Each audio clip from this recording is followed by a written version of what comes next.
Om Amunaptam. Om Amunaptam. Okay, so we're going to do part 2 of the relationship lecture. And this part is the final part, and we'll focus on the relationship between parents and their children.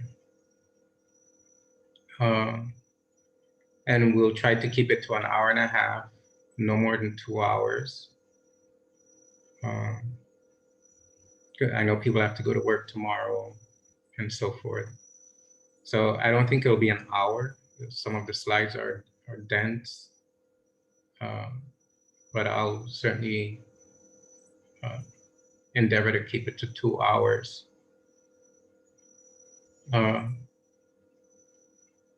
And as in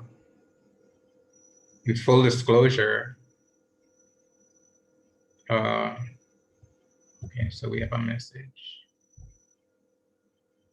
Oh, in full disclosure,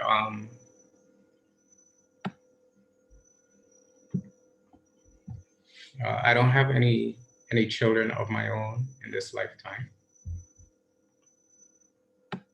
and it's not like as if I'm not trying to get any either. So I'm speaking purely from this perspective of the teaching, and any personal experience I have are probably memories from past lifetimes, but not from this lifetime. And also, in doing this lecture, it is in response to a need for members of the community. But that this lecture does not mean that I condone or otherwise agree with people having children. This is designed to assist and help those who do have children. From the perspective of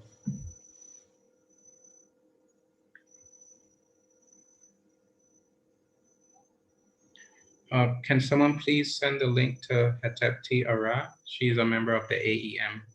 So make sure all the AEM students have it, please.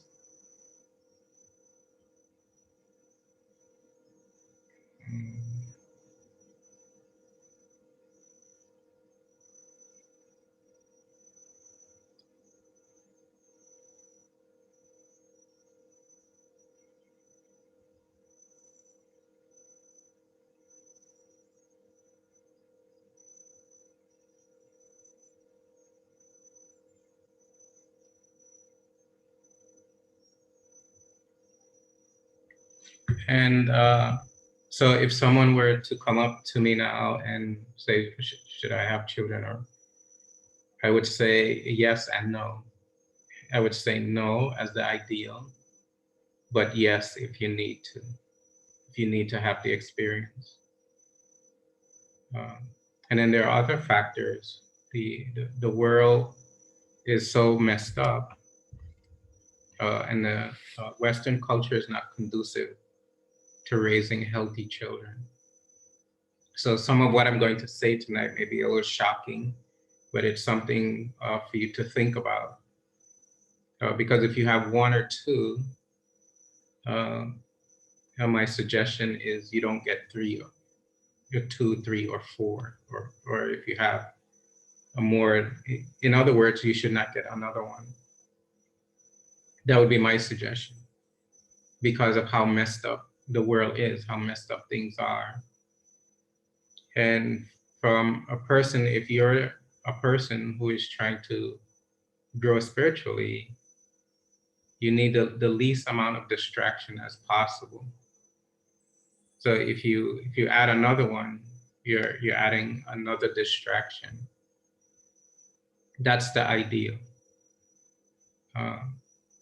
But if you don't, if you need to have one, because there are certain experiences that you need to have to help you to grow spiritually, then by all means go ahead, because the Arya is going to compel it anyway.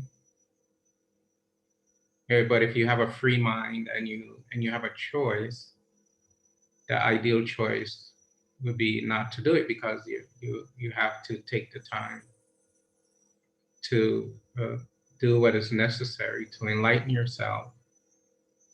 And I hear this a lot. People say, and there's some truth to it, that having a child is helping them to grow, and they're going to grow spiritually through what they're doing with the child, and the child is part of their spiritual process. And that is true. I would grant you that, but that is not the ideal. However, in ancient times, people did have children. Actually, priests and priestesses did have children. And some of the priests and priestesses were part-time. They didn't work full-time. So they would spend part of the time with their family and part of the time in the temple, like 3-month rotations. And so now that if you have a child, now that you have found yourself with your child and what to do about it, how to handle it to help you to grow spiritually, and how to relate to this other human being. And that is what's going to be some of the discussion that we'll have tonight.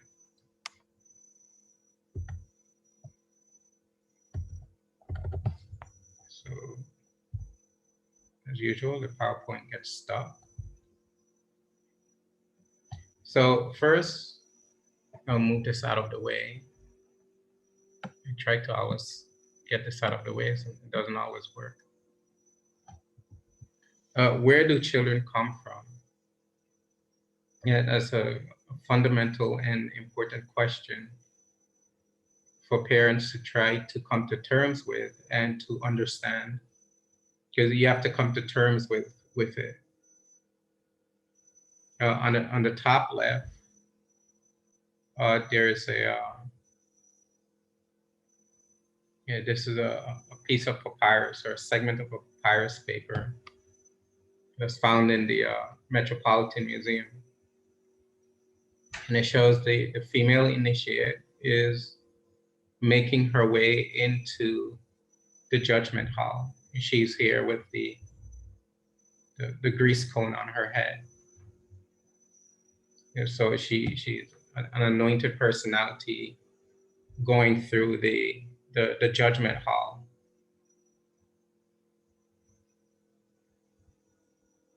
Yes, please send it to all the AEM students. So she's going through the judgment hall.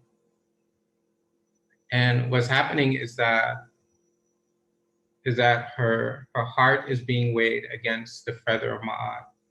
So her heart is on the left and Ma'at is on the right. And what's on the left, the heart, is called Ab.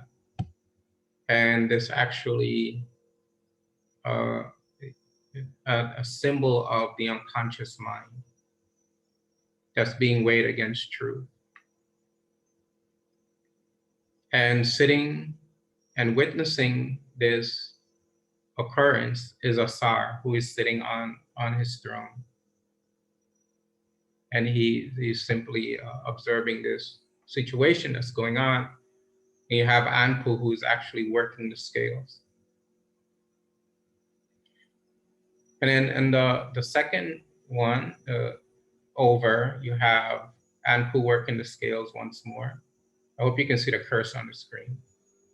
And you have the Ba of the female initiate, and she's going through the same process. You see here on the right is her unconscious mind, the Ab. And on the left is the feather of Ma'at. And so what's happening is that this is being taken up by 2 other divinities that are not shown. The 2 other divinities are called Shai and Renene, and they represent destiny and fortune. The destiny and the fortune of the soul This person who is holding a crook and a flail, and it looks like she's floating above ground, that represents the soul, or the astral, the ka, the astral personality that is going through this judgment segment. And so the Asar is watching, and Shine Renanen is determining what is going to happen to this person based upon their level of virtue of the unconscious mind. So if the unconscious mind is pure and purified and clean, what happens is that the person will have either an astral existence, or they will transcend all phenomenal planes of existence, the concrete phenomenal plane and the less phenomenal plane of the astral world. They would transcend all of that, and they will merge with the absolute divine self if they're fully purified. If they're somewhat purified, they'll have an astral existence. You have on the left bottom, you have the Kenna papyrus, and in this judgment scene, you have Anpu, who is at the top of the scale. You have Djibouti looking on. And you have the initiate, and Ma'at is here in this judgment scene. She's looking on, and her feather is on the scale as well as the Ab. Again, the unconscious is being weighed against the emblem of Ma'at, which is true. And in this depiction, you have the Amit monster, who is actually a goddess, and she is one part crocodile, one part hippo, one part hippopotamus. And she represents nightmarish, hellish conditions that a person experiences when there's unrighteousness built up in the mind, untruth. And how that unrighteousness becomes built up is by your actions. If your actions are impure and self-serving, then you develop what is commonly referred to as negative RU, or you may heard the common term negative karma. And that negative RU causes a person to experience misfortune. Things go wrong, things happen, and so forth. So keep in mind what I said before. If the mind is sufficiently purified, you have an astral existence at the time of death. If the Ab is supremely purified, you transcend the astral plane. Now, the question is, well, what happens to a human being if the unconscious mind is not purified, if the unconscious mind is not cleansed? If there's a lot of stuff built up in the mind, a lot of issues, hurt from bad relationships, being taken advantage of, or doing unrighteous things, hurting other people, being a murderer or a rapist, generally a ordinary bad person. In that case, but before we talk about it, here you have these three, 1, 2, 3, 4, 5, 6, 7. You have 7 dots on the scale, on the pole for the scale. And each one of those dots represent a psycho-spiritual energy center, commonly referred to as chakras. And the top part, the top 4, represents the the upper four psychospiritual energy centers. So those are the centers of virtue. So at the heart, love, an open heart of compassion. At the throat is the fifth energy center, which denotes self-control. On the forehead in the center, there's the sixth energy center, and that represents divine vision. You're not completely one and absorbed with the divine, but you know and you have glimpses of divinity. And you know that beyond you is the divine self. The seventh energy center represents complete knowledge, experiential knowledge of divine nature. And the lower three represents vice. The first one represents like slothfulness, greed. The second one, and the first one is at the very base of your spine. The second one, which is at your generative organ, represents uncontrolled sexuality. And the third one at your solar plexus represents egoism, hard-heartedness. And those are the lower three. And Amit is separating the lower three from the upper four. So she's separating the vice from the virtue. Well, if you're what we spoke about before, if your unconscious mind is weighed down with unrighteousness, with untruth, what happens is that you remain in your lower three energy centers, your consciousness awareness. And when that happens at the time of death, because you're at those lower three consciousness centers, you die, so you go into the astral plane. You have an astral existence for a certain amount of time. Then the amount of time is determined by the Aryu, the karma that is built up in the mind. So it can be a week, it can be 2 months, it can be a year. But the time in your astral existence may be very uncomfortable, may be very painful if there's unrighteousness in the mind. So the time in the astral will become exhausted. And it'll become exhausted because of the Aryu that's built up. That negative Aryu that is built up in the mind is compelling you to come back to the physical plane of existence. It's compelling you, it's pushing you. There's nothing that you can do about it. You can't fight against it. And that is because that personality is existing in their lower three energy centers. So that negativity is compelling a future birth.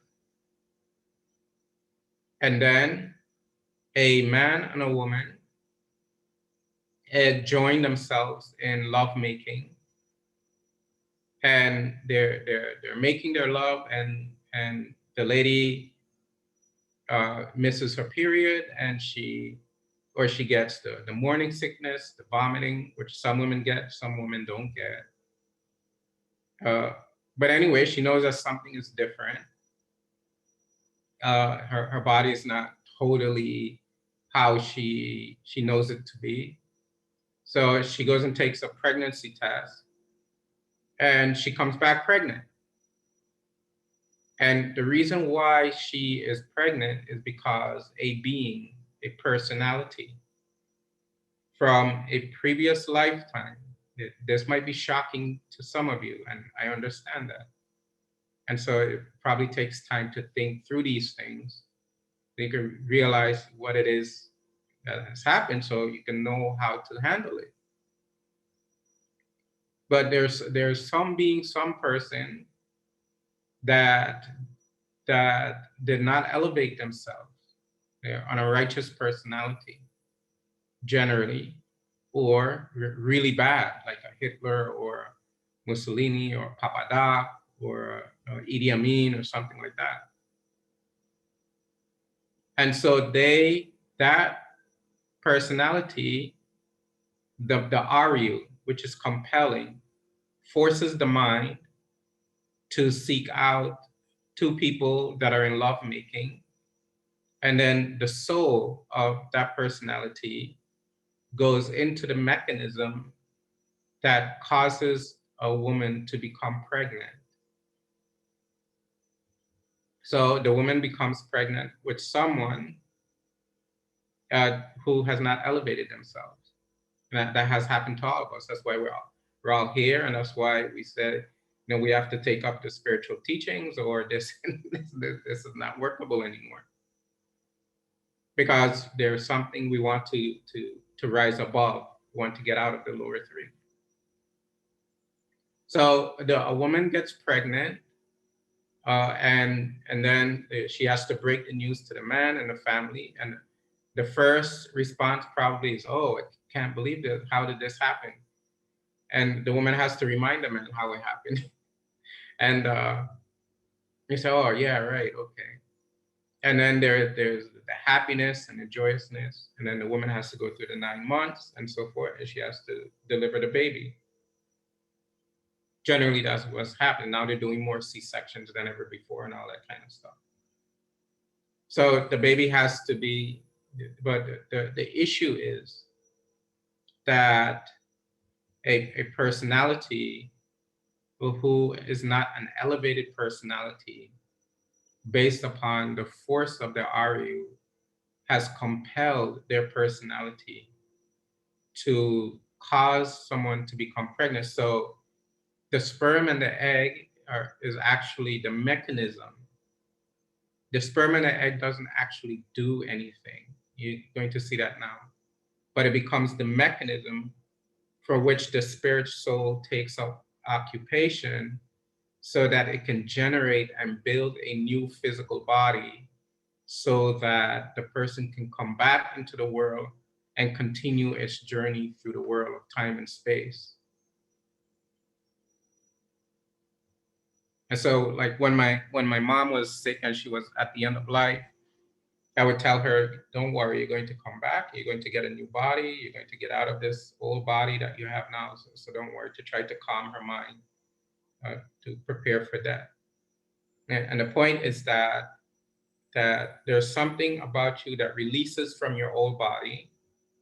That consciousness, the soul releases from that old body, goes into the mechanism of childbirth, and generates and create a new body.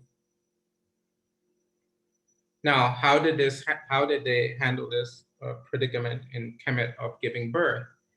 Is that here you have, so I have the 3 energy centers, and I have arrows pointing from the lower 3 energy centers to the woman's body. And generally that's what has happened. And she's sitting in a shrine, and she's wearing a dress. And these 2 priestesses have dressed up like Heteru goddesses, and they're helping her through the birth process. So they mythologize the whole birth. And so they're not just someone that's coming and saying, "Okay, come on and give birth," and all that. It's a whole mythology behind it. And the priestesses would dress up like goddesses. And so it's the goddesses that is bringing about the birth. It's the goddesses that is assisting in the birth of the new child. And you'll find out who the new child is as we go forward. Now, the pregnant woman here is from the Temple of Komombo. And this is a pregnant woman. She's sitting on a birthing block or a birthing seat. So in ancient times, the women would give birth sitting up. They would not give birth laying on their back. And the women were dressed up as a set. and put on a headdress of a set, and go through the birth process and so forth. During the labor time, they would dress up as a set. So if you follow the Assyrian myth, who does a set give birth to?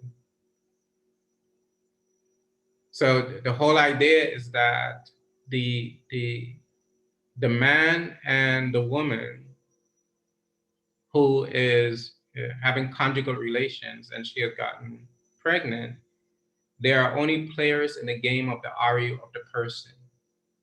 It is the Aryu that has generated it, that has caused the birth to come forth. So the parents have a common Aryu. They may desire a child. And then the child has been, so all of their three Aryus become mixed up.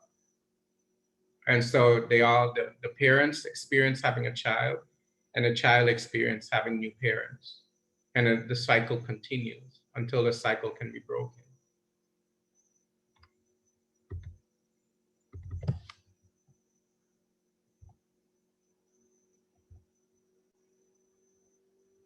And here to the very left,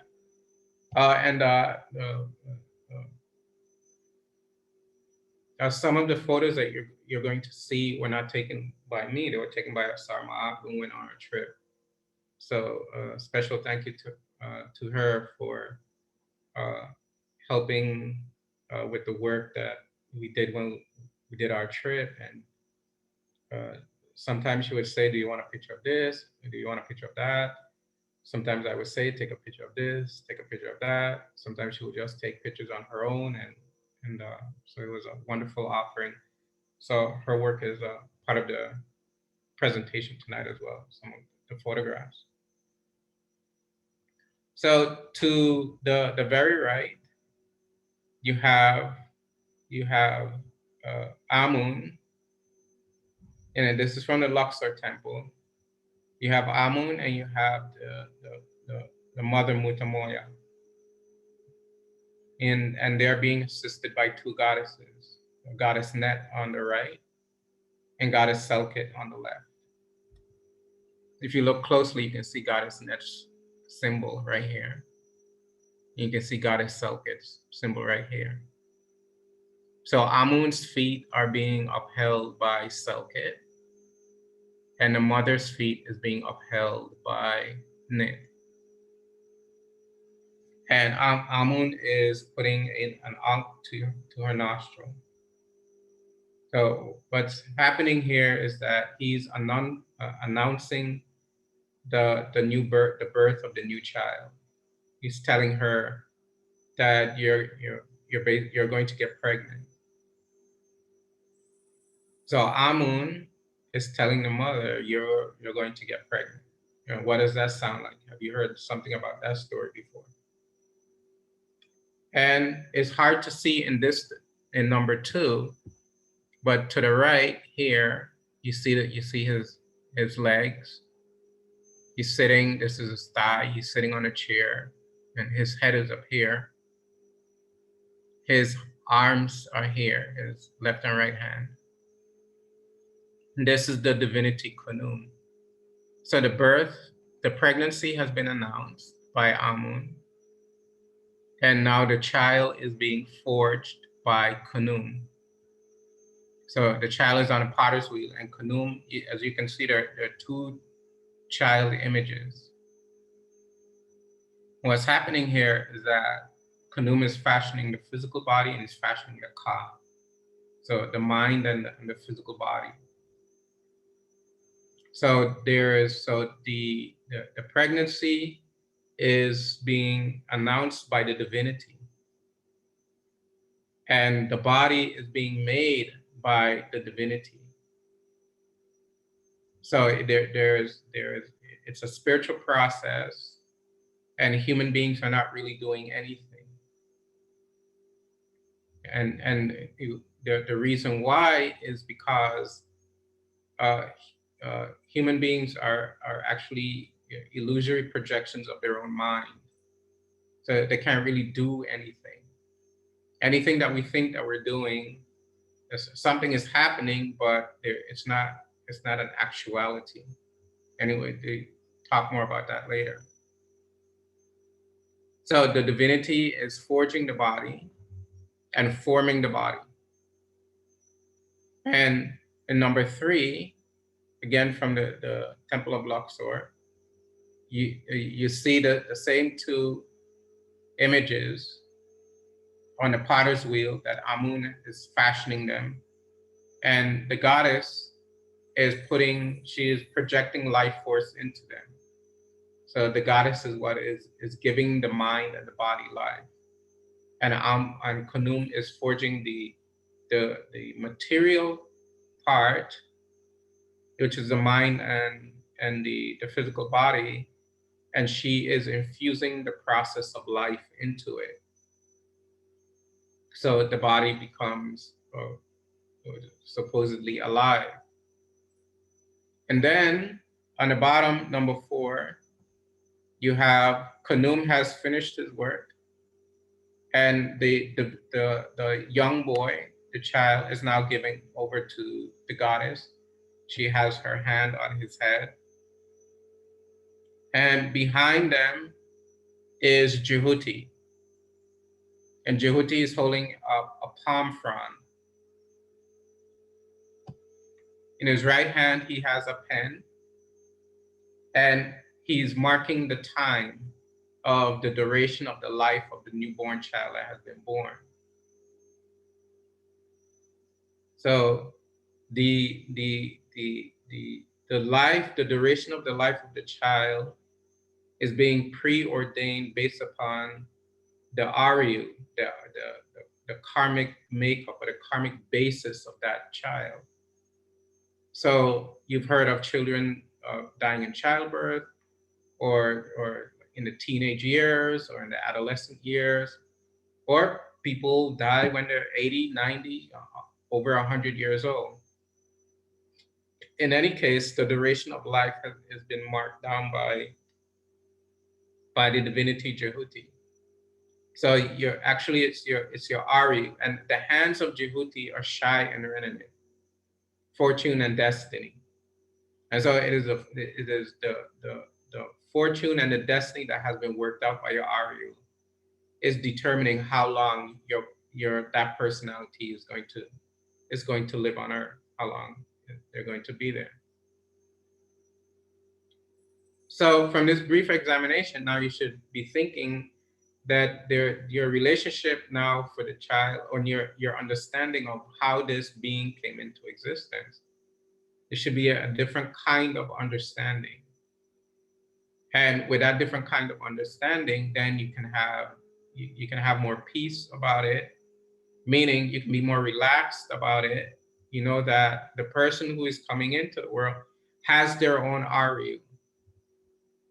You have your Aryu and they have their Aryu. So they're going to face troubles, they're going to face challenges. And as a parent, you can't protect your children from everything. In fact, you really can't protect them from nothing. Any protection that you give them is because their Aryu has allowed it. And that's Ma'at. Ma'at has allowed it. And so if Ma'at doesn't allow it, then and you can say, well, how that is so? Well, look at the history of some children get leukemia. How is the parent going to protect them from their getting leukemia and having to get chemotherapy and all of that kind of thing?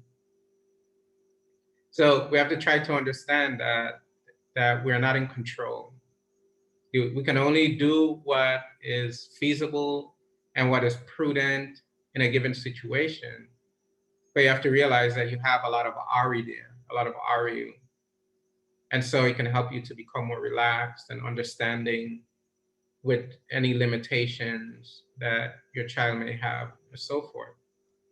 They have their stuff to work through. It's like you have your stuff to work through.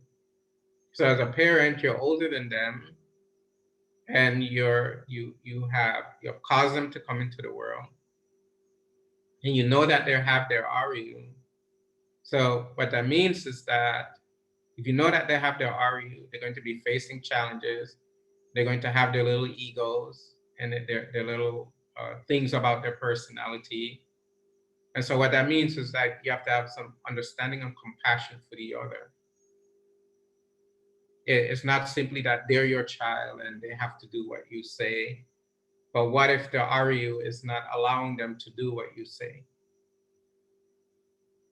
Although what you may be saying to them is the right thing, and no parent, no healthy parent is going to tell their child to do something that's going to be hurtful. So what happens if you're trying to guide the child and it doesn't work? They're going their way, doing whatever they want to do, don't listen. You have to realize that they have their RU. They have their predestiny based upon their own actions from previous lifetimes. Now, all you can do is guide and help and give the advice that's necessary and give the talking to in a way to try to help them to understand and so forth. But you can't force and you can't go beyond what has been ordained by their own RU. It's not possible to do that. It's impossible. What's happening to them or what may happen to them is locked within their own unconscious mind. And you have and what's in the unconscious mind comes out in the form of thoughts, feelings, desires, and actions. And so if they're suffering any pains or someone doesn't like them or whatever, or they may have get bullied or whatever, it's the compassion, is the understanding. Because like they say, where there's smoke, there's fire. So yeah, like in a bullying situation, you try to solve the issue. You don't want your child to be bullied by anyone and so forth. But if there's smoke, there's fire. Meaning that personality has bullied someone, has done it to someone in a previous lifetime, and now it's recompense, it's turning around. And so to have a wider view of the situation will help to reduce the anxiety in your interaction with that personality. So now I'm going to stop the screen sharing and share a video.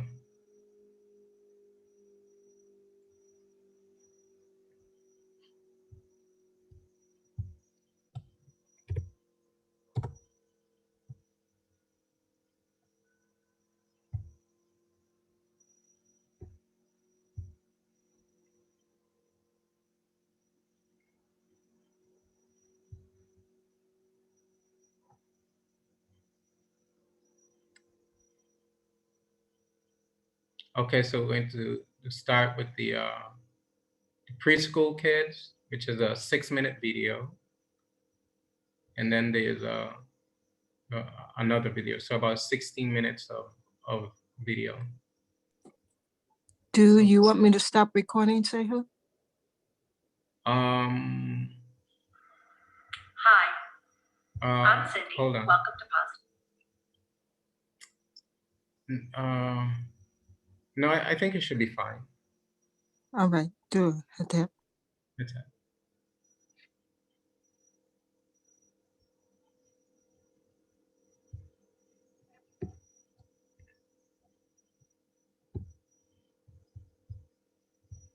Preschool tips. Today I'm going to talk about 5 common mistakes people make when they're talking to preschool age children. There really is a certain way to talk to preschoolers to get them to do what you want them to do. And there are some real obvious mistakes that people make that if you correct them, you might be able to get better results. So here are my list of the 5 common mistakes I see people make. Number 5 is over flattery. Just going over the top with the child, telling them how fabulous they are, how fabulous their artwork is, how much you love it. And after a while, what happens is that everything you say starts to sound very insincere. The first time you say something over the top, like, that's the best picture I've ever seen anybody draw in the history of my classroom, they may enjoy it. But time and time again, what they find out is that what you're saying isn't really sincere because they hear you saying it to everybody. And then they start feeling like everything you say is not very sincere or genuine. So you want to be sure when you're talking to a child, when you like something, say it from your heart, not going over the top with too much flattery and compliments. Number four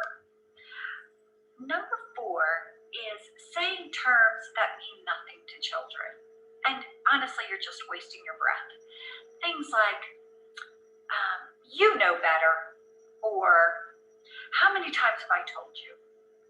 Or I have told you time and time and time again, you know how to do this. Well, the reality is maybe they don't because they're not doing it. And sometimes you really have to teach children how to behave. Much like you would teach them the alphabet, the numbers, colors, shapes, you really have to spell it out for them. They might not walk into your classroom automatically knowing how to behave in a preschool classroom. And quite frankly, you may have to tell them time and time and time again.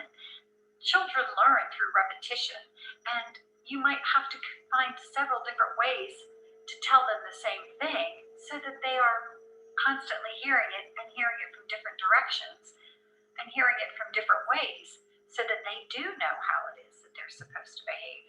So save all that, those terms for another time. They don't really work with preschool age children. Number 3 is when you ask a child if they want to participate in something when they really don't have a choice. They are actually required to do it. So if a child is playing in the blocks and you want them to come over and work at an activity with you, I've heard teachers say, "Oh, Caden, do you want to come over here and work with me?" And Caden's in the blocks and he's like, "No, I'm good. I want to play here in the blocks." When what you're doing is you're asking him to come over and he doesn't have a choice. He's supposed to come over. So you want to do that in a very direct way. Instead of asking him, just tell him, "Caden, it's your turn. Come on over. You need to come here and sit and work with me." So be sure that you are stating things as a command and not a question when they don't really have a choice. Which brings me to number 2. Very similar to number 3 is when people say it, give a command directly, but then put the word okay at the end, which then turns it into a question. So it might sound something like, "Caden, turn to come over here and work with me." Okay. "All right, class, line up. It's time to go outside." Okay. Well, maybe somebody doesn't want to line up. Maybe it's really hot. Maybe it's too cold. So if it's not a question and it's not a choice, take that okay right off the end of your statement. And then that brings me to the number 1 common mistake I hear people make when they talk to preschool age children. And that is, you want to be sure you state your command in a positive way and not in a negative way. So an example would be, if you see a child standing on a table, do not say, "Don't stand on the table," because all the child hears then is table and stand. What you want to do is tell them exactly what it is they're supposed to do. So instead of "Don't stand on the table," try "Put your feet on the floor." And then they go, "Oh, feet, floor." Or if you're passing out papers and it's time for them to do an activity, but you don't want them to start yet, instead of saying, "When you get the papers, do not start coloring." Instead, you could say, "When I pass out these papers, put your hands in your lap." So you're telling them what you want them to do. So those are my top 5 common mistakes people make when talking with preschool age children. And if you happen to make any of those, try and catch yourself, and so you can approach it in a different way. And I hope you get really good results from that, and that you have a much more happy, productive classroom, and you have children doing what it is that you want them to do. Okay, so she was talking from a teacher perspective, but I thought it was good for parents as well. So one more video. How to talk so kids will listen, and listen so kids will talk. Okay. Now back to screen share.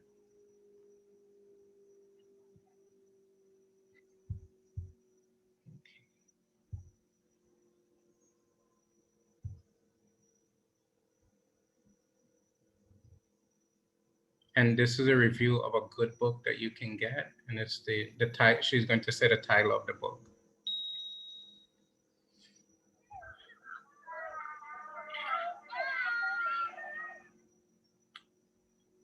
How to Talk So Kids Will Listen, and Listen So Kids Will Talk by Adele Faber and Elaine Maslish. Are you having trouble dealing with your child's negative feelings? Does your anger get the best of you sometimes and you end up being hurtful? Is your child just not listening anymore? This is the book for you. It teaches you how to be a more effective parent, engaging cooperation from your children and resolving family conflicts while still maintaining peace. It does this through 5 major areas: helping children deal with their feelings, alternatives to punishment, encouraging autonomy, praise, and freeing children from playing roles. Let's start with helping children deal with their feelings. We've all been there. Our child expresses anger, frustration, or disappointment, and we just brush it off with statements like, "You're just overreacting because you're tired. There's no reason to be so upset. Didn't you realize that was going to happen?"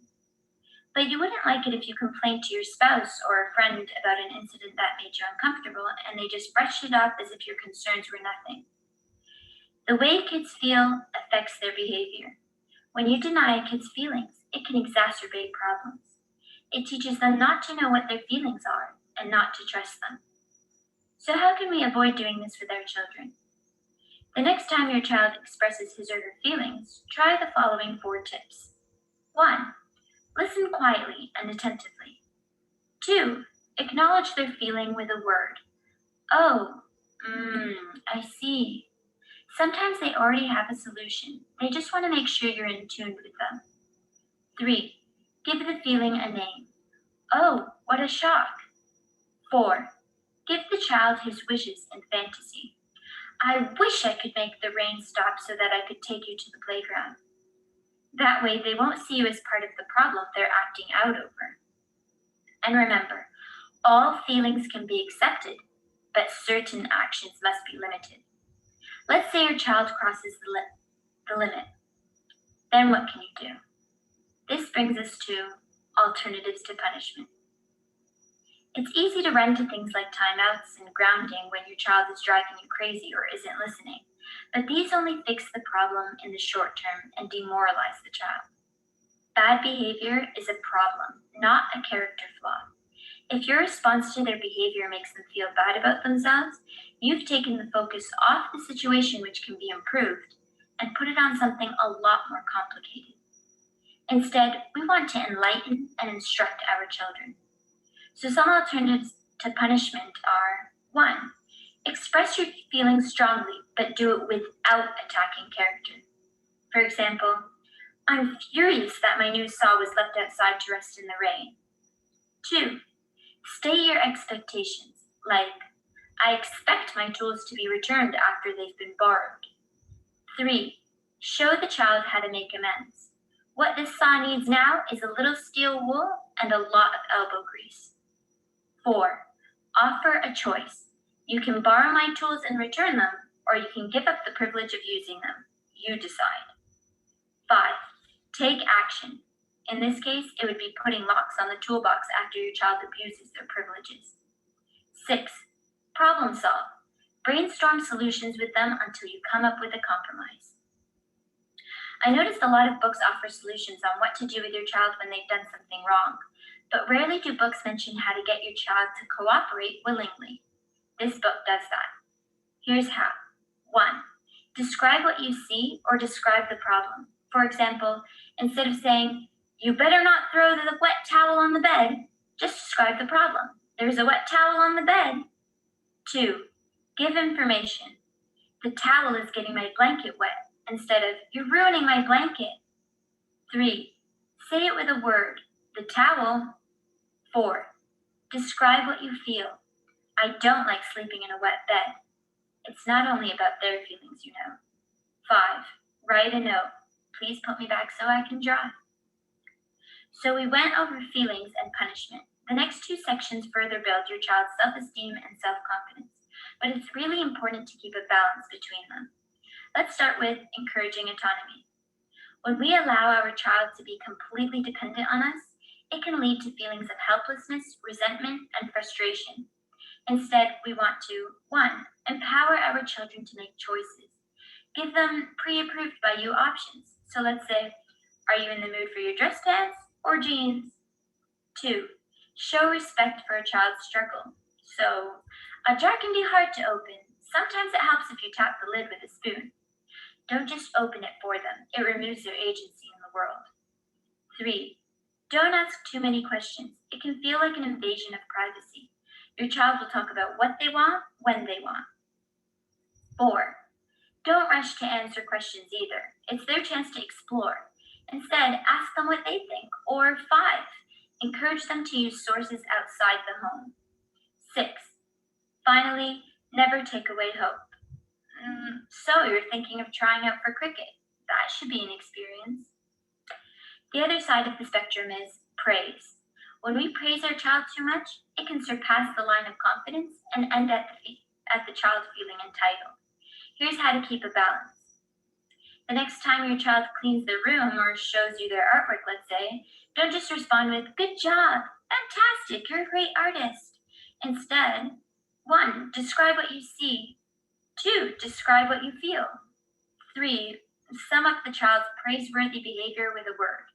So for the clean room, you can say, I see a clean room, sorted Legos, and books neatly put on the shelf. It's a pleasure to walk into this room. That's what I call organization. Or for the artwork, you can say, I like how you put the circle over the zigzags. How did you think of that? Focus on your child's work and efforts, not their traits. This allows them to draw their own conclusions of what they may do with their talents, instead of you confining them by telling them who and what they are. Finally, we've arrived at the final section of the book, freeing children from playing roles. Do any of these sound familiar? Stop being such a crybaby. Ugh, you're so stubborn. All you do is complain. You're such a complainer. Once you repetitively label a child something, they start to see themselves in that label, and showing you just how stubborn they can get, for example. But never fear, there are ways to free children from playing these roles. 1. Look for opportunities to show your child a new picture of him or herself. For example, if your child shows destructive behavior, you can say, you've had that toy since you were 3 and it almost looks like new. Bye-bye destructive behavior. 2. Put children in situations where they can see themselves differently. Sarah, would you take the screwdriver and tighten the pulls on these drawers? 3. Let children overhear you say something positive about them. He held his arm steady even though the shot hurt. 4. Model the behavior you'd like to see. It's hard to lose, but I'll try to be a sport about it. Congratulations. 5. Be a storehouse for your child's special moments. I remember you were the first child on the block to ride a 2-wheeler bike. 6. When your child acts according to the old label, state your feelings and/or your expectations. I don't like that. Despite your strong feelings, I expect you to be a sport about losing. As one father in the book put it, to change a role, you've really just got to be able to put it all together. Feelings, alternatives to punishment, autonomy, praise, the works. If you enjoyed this video, feel free to give it a thumbs up, but mostly I'd love to read about your related thoughts and experiences in the comment section below. Also, Okay. So while we're going back over to the PowerPoint, what I like about the videos also is that in working with your children and and getting them to do what you like them to do as well, it is forcing the parent to be a more effective communicator. Like talking about your feelings, stating things in a specific way, and that goes along with, remember the four horsemen of the relationship apocalypse. So instead of criticizing, state your feelings about a situation. Instead of stonewalling, be present, be there, to communicate, and schedule appointments to work over difficult situations. So they work hand in hand. So part of the issue is relationships in general, but you have a different kind of relationship with the child.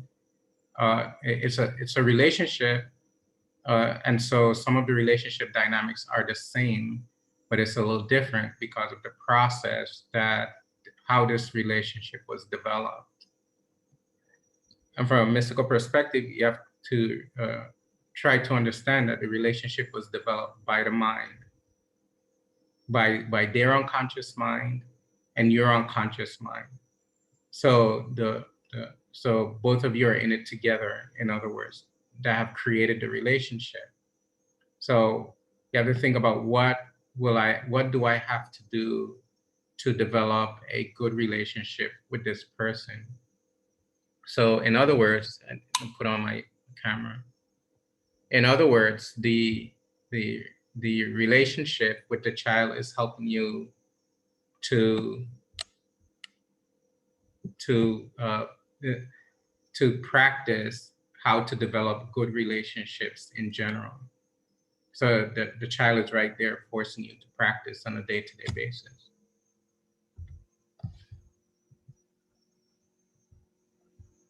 As you know.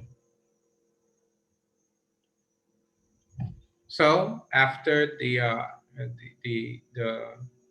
when we go back here, so after the child is formed and the goddess infused the process of life into it, then the child is born and comes out into the world, and then now has a mother and has a father.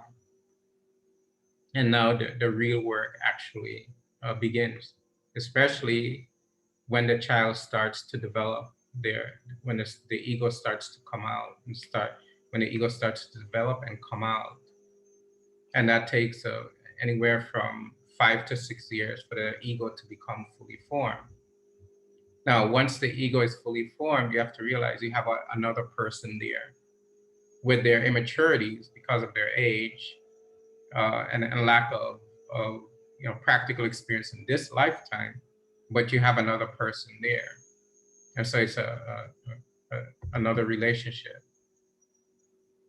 So just to share that in ancient times, there were gynecological papyrus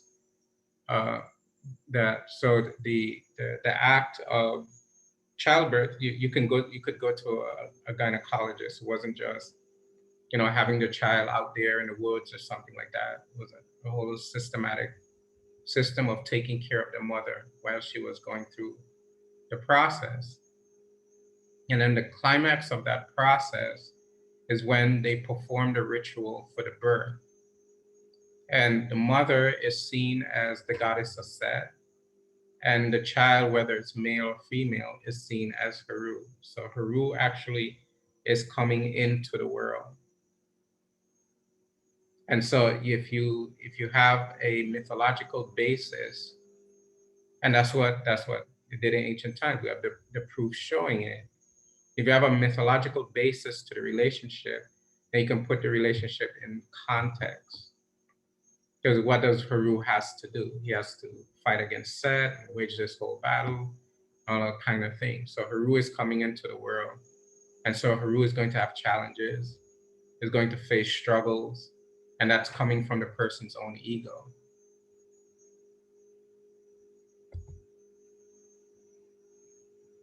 One of the things that is lost in modern culture, Western culture, is the idea of initiation of young boys into manhood and young girls into womanhood. We know that for girls in certain communities, we have evidence that shows that girls become initiated by the other women in the group in indigenous societies in Africa, uh, in the true indigenous cultures. Very little of them have survived. But what they have found is that when the female has her first menstruation, then the other women in the group take her and put her in a state of seclusion. She goes to sit by herself, and in that state of seclusion, she has to think about primarily about life and her process in life and how life now she has a capacity now to become a vehicle of life and what that means. And so in the indigenous cultures, there is a serious process that people have to go through to get them from childhood to adulthood to make a transition. And in Western culture, at least this a form of Western culture, you don't find that. You don't find that at all. You grow up and then you're pitched out into the world and you're forced out. Some people are forced out like how birds kick their chicks out of the nest. And then you have to learn how to fly on your own and things like that. But what we do have from ancient Egypt is evidences of circumcision initiation rite for boys. And here, this is the top left. This is a ritual purification from the tomb of Ankh-Maher in Saqqara from the 6th dynasty. And basically what's happening is that these two boys are being circumcised during like teenage year. So it's a whole ordeal the boy has to go through. And I worked out I was able to work out the text, the hieroglyphic text. So we'll just go through it briefly. There are 5 basic lines that is spoken about. And actually this is a conversation between the person who's performing the procedure and the boy. So number 1 is there's the person performing the procedure. This person, he's talking. He says something to the boy, and he says, "Au arit en gener em," and that means it will be done in a way so it is easy, feels good, and is painless. It's a pleasant experience. And the boy replies, "Zian wun menk." It is brought into existence to be carved off. So the boy is like, just go ahead and do what you have to do. He has his hand on his head for support, I'll probably squeeze it a little bit because of the pain and so forth. But as you can see, the boy is going through a process. And number 3, the person who is speaking is this other person who is performing a procedure on this boy. And this boy is going to have a different reaction. And actually he's being helped more as there's another person that's helping him as well. And so this person performing the procedure, the Sunu, is saying, Ender Nesu M di der Bakef. Hold fast or hold still, royal personality. I am going to hold and grasp with my hand to begin the cutting. So he's telling him, now I'm going to, pretty much telling him to hold still, that he's moving around, and he really doesn't want to go through it right now, and he's anticipating the pain. So he calls him a royal personality. He says, hold still. He's reminding him that he's being initiated by referring to him as a royal personality. I'm going to grasp now. I'm going to start cutting. And the other person who is speaking is the young man that is holding the boy. He's holding his arms and bracing him. And he says, Ari Hezke, I see you singing prayers, chanting Hekal. So he's telling him, I see you praying. So the boy's like, oh, he's going through his Hekal. He's chanting. He has to go through this ordeal and so forth. And the text in front of him means Sened. And Sened means health, and it means removing this part is healthy. So the point is that the boy has to go through a process so that he can develop the psychology that his previous personality is now to be let go of, and that's his childishness. That's his childlike, infantile behavior, personality, and psychological makeup.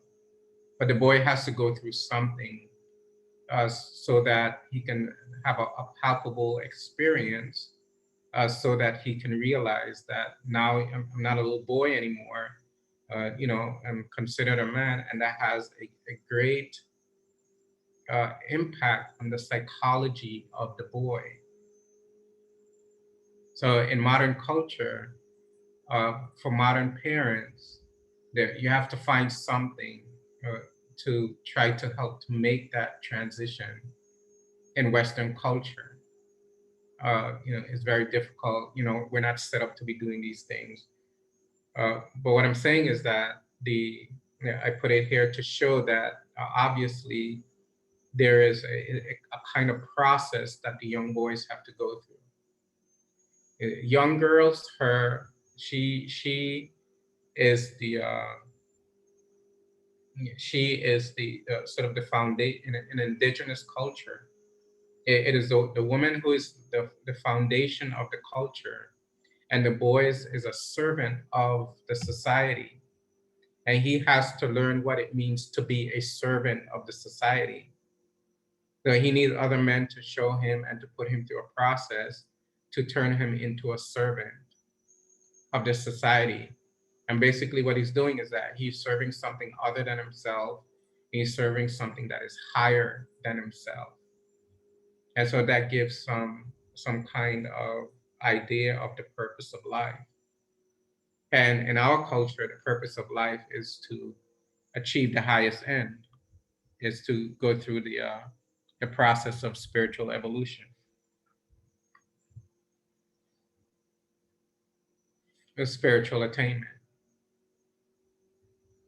And so in raising children today, it's good to know that along with all the communication techniques and so forth, all of that is good and is necessary and should be applied. But what is going to be done to allow a person to change their psychology? And you see remnants of it with the bar mitzvah in the Jewish faith, or you see remnants of it in Catholicism with the Holy Communion, but nothing really, they're not really put through something. They're not really taken into a process. But to give you an idea, something has to happen. And I put here a couple quotes, one from Herodotus. And he says, Herodotus was a Greek explorer, a historian. He traveled to Egypt during his time when he was alive. And he spoke to priests and priestesses. He spoke to priests, and they would tell him certain things because he would ask certain questions. He was a Greek. And I found this quote by him. And he says, several Egyptians told me that in their opinion, the Colchidians were descended from soldiers of Sesostris. I had conjectured as much myself from 2 pointers. Firstly, because they have black skins and kinky hair. To tell the truth, this proves nothing for other peoples have them too. And secondly, and more reliably, for the reason that alone among mankind, the Egyptians and the Ethiopians, and when he's talking about the Ethiopians, he's talking about the people who existed in the region that is called Sudan today. And the Ethiopians have practiced circumcision since time immemorial. And so the boys had to go through a process. And then from another quote, in ancient Egypt, circumcision was seen as a mark of passage from childhood to adulthood. The alteration of the body and ritual of circumcision was intended to give access to ancient mysteries, which were reserved only for the initiated. So it was a process to help someone realize that you're making a movement towards something more in life, higher in life.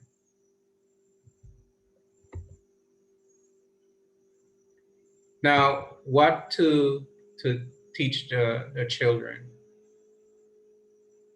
Firstly, to the top left, you have a young boy, and he's assisting some older, some young men. So you have a young boy assisting young men, helping them with their garlands and so forth. And on the right, you have a young girl assisting young women, like a teen girl, 13, 14, 15. And I have an Egyptian proverb here. It says, every parent teaches as they act. They will speak to the children so that they will speak to their children. They will set an example and not give offense. And this is a very key point, is that,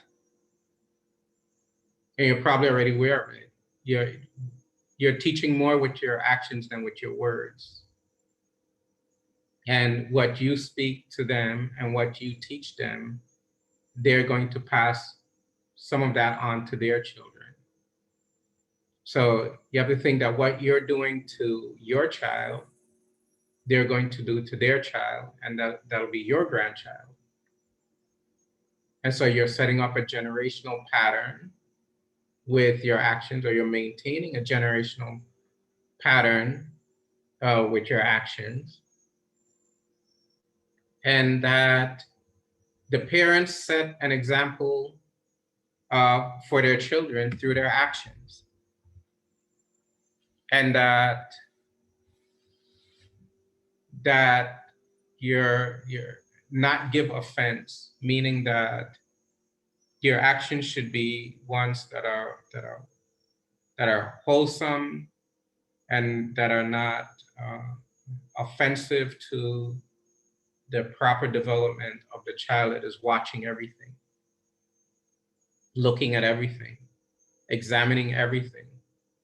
And your actions and their observation of that action is having an impact, again, back to the first slide, on their unconscious. And so their act of observation is an act. It is something that they're doing. And that act of observation, the impressions from that is going to go into their unconscious mind. And then they're going to have their children. And then what the parent did to them, they're going to do to their children. Because the unconscious mind is what's ruling the day, actually. So people are not really acting consciously. They're acting based on the unconscious mind. But if the parent detects, and this is a spiritual evolutionary process that the parent is going through, you detect that there's something in your personality that needs to be changed or redirected, and you do so, then you have broken a negative pattern, and that healthy action that you have developed in your personality, that too, that is what you're going to pass on. So you're always passing on something to your children, whether it's positive or negative, but you're passing something on. Underneath, you have a person here performing a prostration. And they have a quote under it, Egyptian proverb quote that says, "Humility is a greater virtue than defying death. It triumphs over vanity and conceit. Conquer them in yourself first." And I put this under what to teach children, because in modern culture, Western culture, you have to be an athlete, you have to be a big football player, baseball player, whatever. And that kind of process without checks and balances inflames an already developing ego from impressions from the previous lifetime. And so putting more wood on the fire. And our teaching tells us that humility is actually more virtuous than looking death in the face. So when you are passing on humility to your child, they realize that you're passing on something to them that is in a way of leading towards immortality. And that it's going to make them a cultured human being, because it's going to triumph over vanity. So they're not going to look for vanity in themselves, and they're not going to look for vanity in others. And so the chances of them finding a mate who is worthy of being called a life partner, it becomes enhanced. Find someone who is worthy to be a life partner, right? Someone who is concerned about the serious issues about life. The most serious is spiritual enlightenment. And that this humility, so you have to exhibit it, you have to practice it, and then you have to teach it. And what you're doing is that you're helping them to conquer conceit and conquer vanity. And that is what Heru does. Because remember, the mother is a Set. So by default, the father is a Sar, and the child is Heru. And so you're developing the child to take on the battle of life. And even in day-to-day life, people respect and appreciate humility. And it goes a long way, keeps you out of trouble, argumentation at work, getting into issues with other people, helps you to live a more a peaceful life.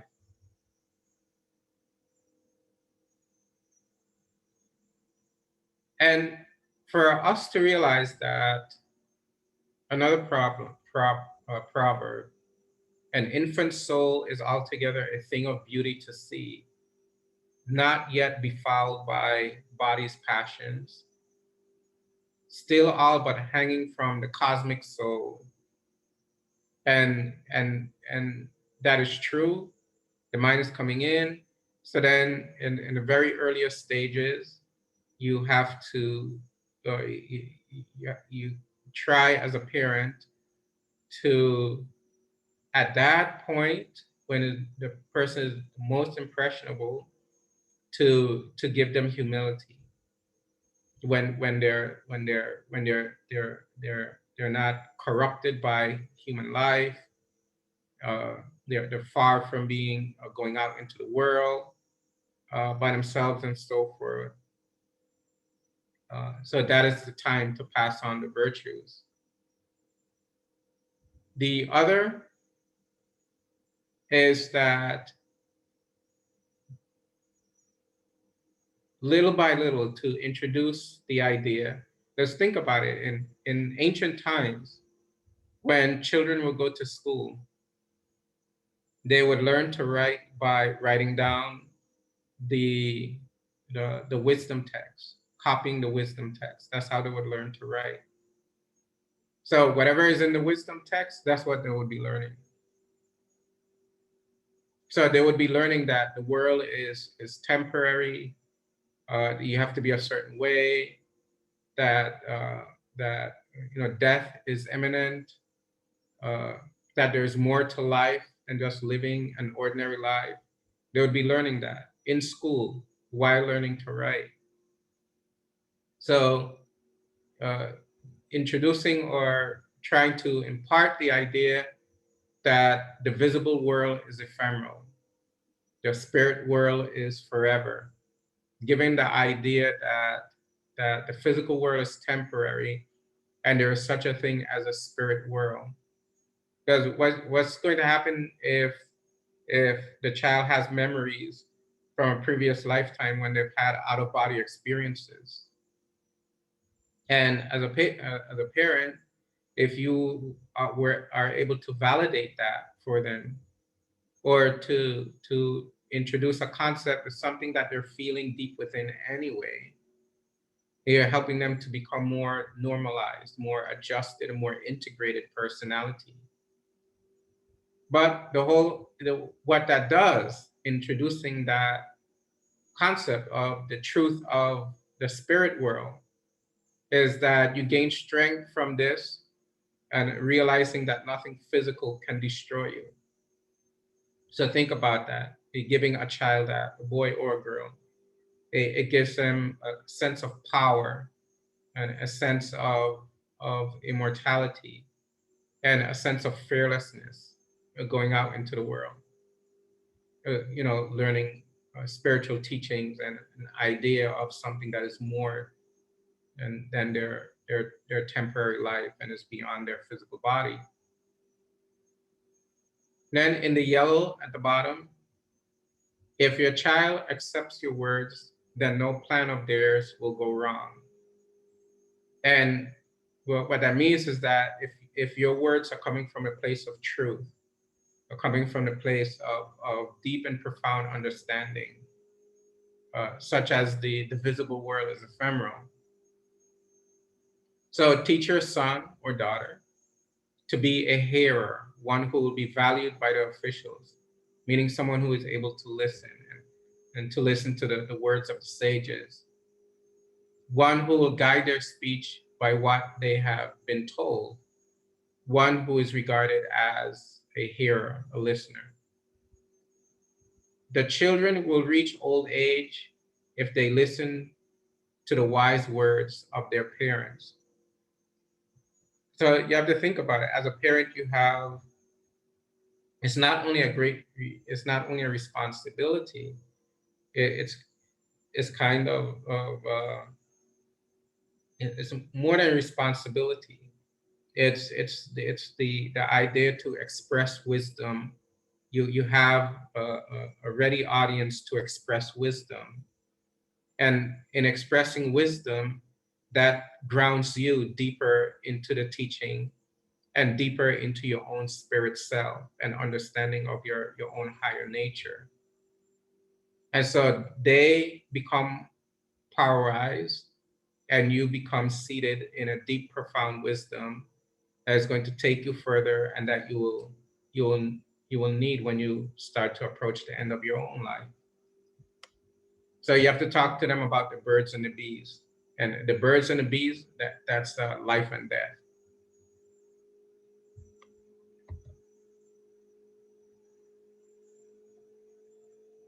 Okay, so we have about a half an hour, so let's see. Okay, so I'll just read this and go over this briefly, because this goes along with what we were talking about before about humility and teaching humility to children. It is very important that as parents, you attack that early because of what you're up against in this world. Because everything in this world, in this culture, is designed to inflame your ego, to inflame your passions, to aggrandize your egoism. And that leads to ruined relationships. It leads to a ruined sense of, of personal observation. You can't stand yourself. You feel bad for the the, uh, the mistakes that you've made, the regrets and so forth, the decisions that you've made. So humility is a great power to pass on to children. Humility, the capacity to listen, and something of the true nature that the spirit world is more real than the physical world. So you can't be afraid to talk to them about these things. The children are very impressionable, and you're talking to them about something that they're feeling anyway.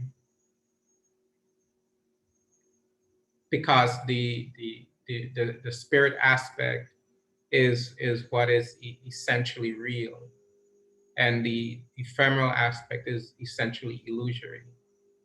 And so the tenderness of the heart is more inclined to what is more real. And here you have on the bottom, you have a female personality, and she brings her son, her young son, to the a purification ritual that she's performing. And at top right, you have Sage Akhenaten with his wife, and you have them with their children worshiping. So it's introducing them to the higher worship, taking them to the ritual so that they can be inculcated and suffused with it. So there's a time for your family practice and a time for your solitary practice. You're doing it by your own. And here you have Nefertiti, again, the wife of Akhenaten, sharing life force with their daughter. And now to the proverb. There can be no piety more righteous than to know the things that are, and to give thanks for those to the divine who made them, which I will never cease to do. Be pious, son. Who is pious reaches the height of all philosophy. Without philosophy, the height of piety cannot be scaled. But he who learns what are existent things and how they have been ordered and by whom and for whose sake, he will give thanks for all unto the demiurge, as unto a good sire, a nurse excellent, a steward who does not break his or her trust, meaning the trust.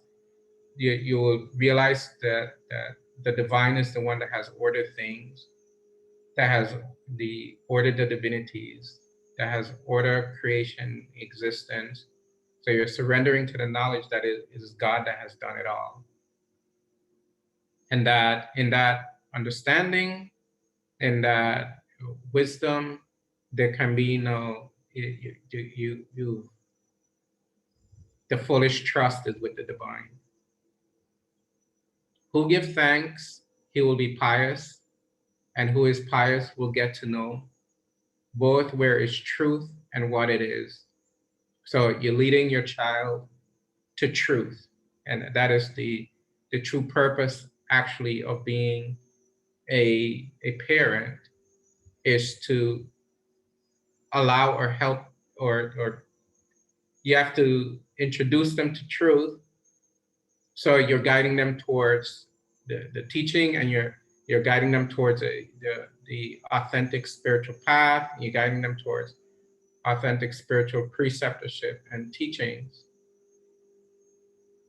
And so therefore you're relieving them of the burden of human existence by doing that.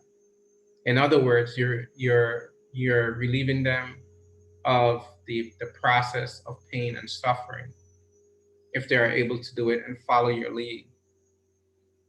So actually, as a parent, you're helping them to overcome the pain and suffering that is inherent in life that has caused them to come through your body to become born in this world. So as a parent, you're helping to reconcile the paradox of being their parent, and you're helping to solve the problem of why they have been born through you in the first place. So you're facing the fact that you know they have come down into the world, into the plane of suffering, and you realize that.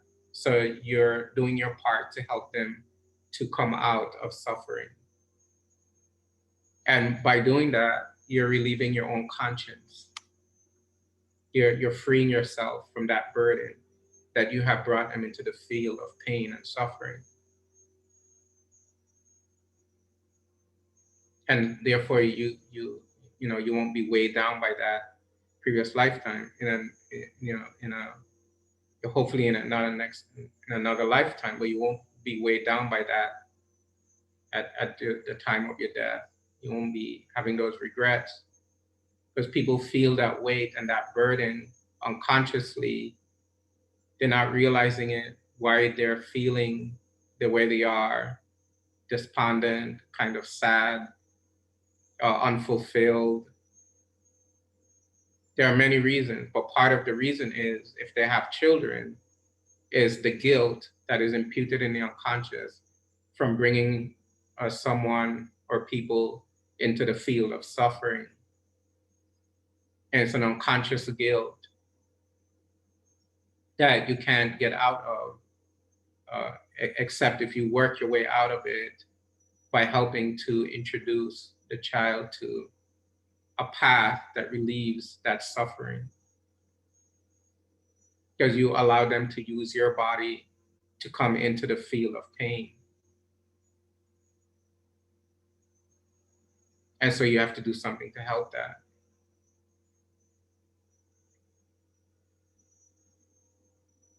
And so your life, your day-to-day life with the child, and with the get up, time to get ready, brush your teeth, that is there, and all of that is necessary and so forth.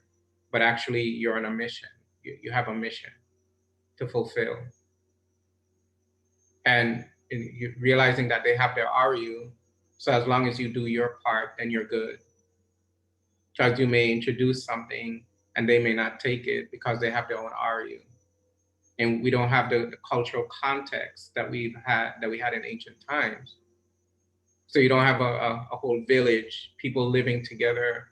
You don't have a whole civilization of people practicing the same thing. Kids going to school, learning the wisdom teachings and writing down the wisdom teaching. You don't have that. And they have their RU. They cause themselves to be born into the world in this time. But as long as you do your part, then you can say, at least you can say that you've done your part. To rectify the condition that you are a part of. And that's bringing another soul into the world.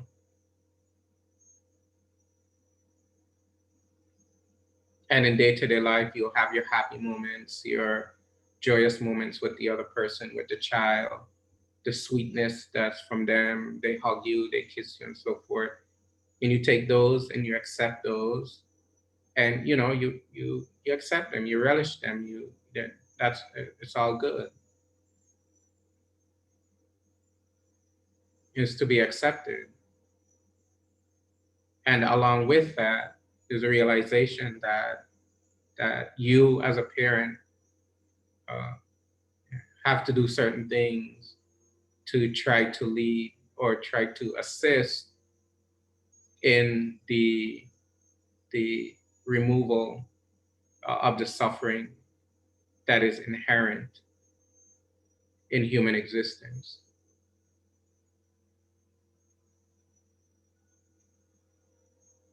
And as he learns, she will more and more pious grow. For never son can an embodied soul that has once leaped aloft so as to get a hold upon the truly good and true, slip back again onto the contrary.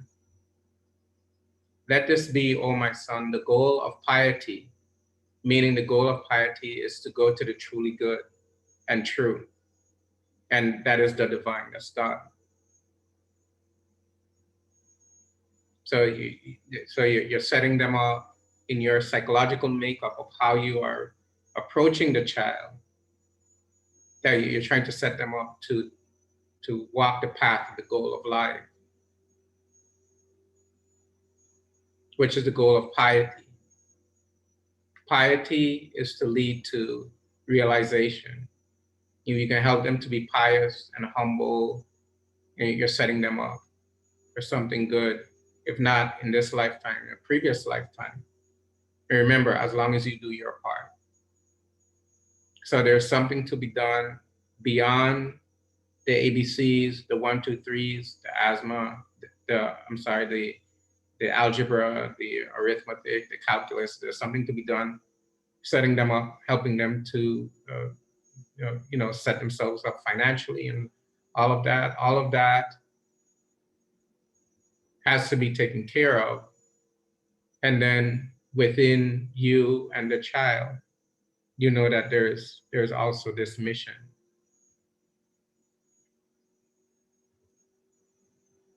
Which if you attain, you shall both live nobly and happily and depart from life.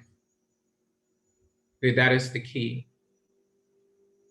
So this is Jehuti talking to his son. You're telling him, if you attain piety, you'll live nobly and you'll live happily. So think about it. As a parent, and you're trying to pass on something to your child, you pass on something to them that's going to help them to live happily. And not only to live happily, but to depart from life, so that they don't have to find a new mother, a new father in the future. They can transcend this world and not come back into the field of suffering. You have to pass that on, whether they can fulfill that or not. Again, that's up to the Ari. But like I said, as long as you do your part. For that thy soul will no longer be ignorant of whether it should wing its flight again. This is the way, my son, the path that leads to truth, on which our ancestors did set their feet, and settling them did find the good. They're saying our spiritual ancestors, this was what their life was all about. And you must, my son, first leave behind thy body before the end of it is reached, and come out victor in the life of conflict, and thus as victor wend the way towards home. So, I'm not saying that you sit down and you tell them all of this at one time, but this should be like a sort of an intent in day-to-day, in day-to-day life experience. Like if someone yells at them, just an example, and they yell back and so forth, then you can teach them about righteous indignation, but you can also, you can also teach them about bearing insult and bearing injury. You can also teach them about, being humble towards their teacher and being humble towards their peers.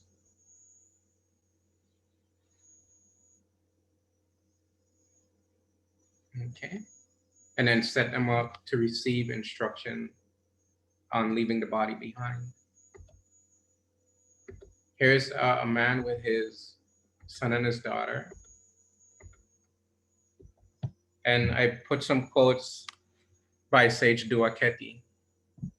And I'll just do one because we're running out of time and I want to get to the last slide.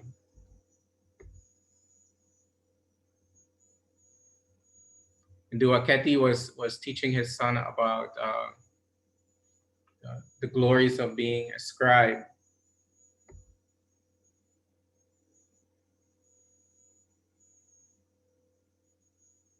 So we'll do this one. When you come forth from school after midday, recess has been announced to you.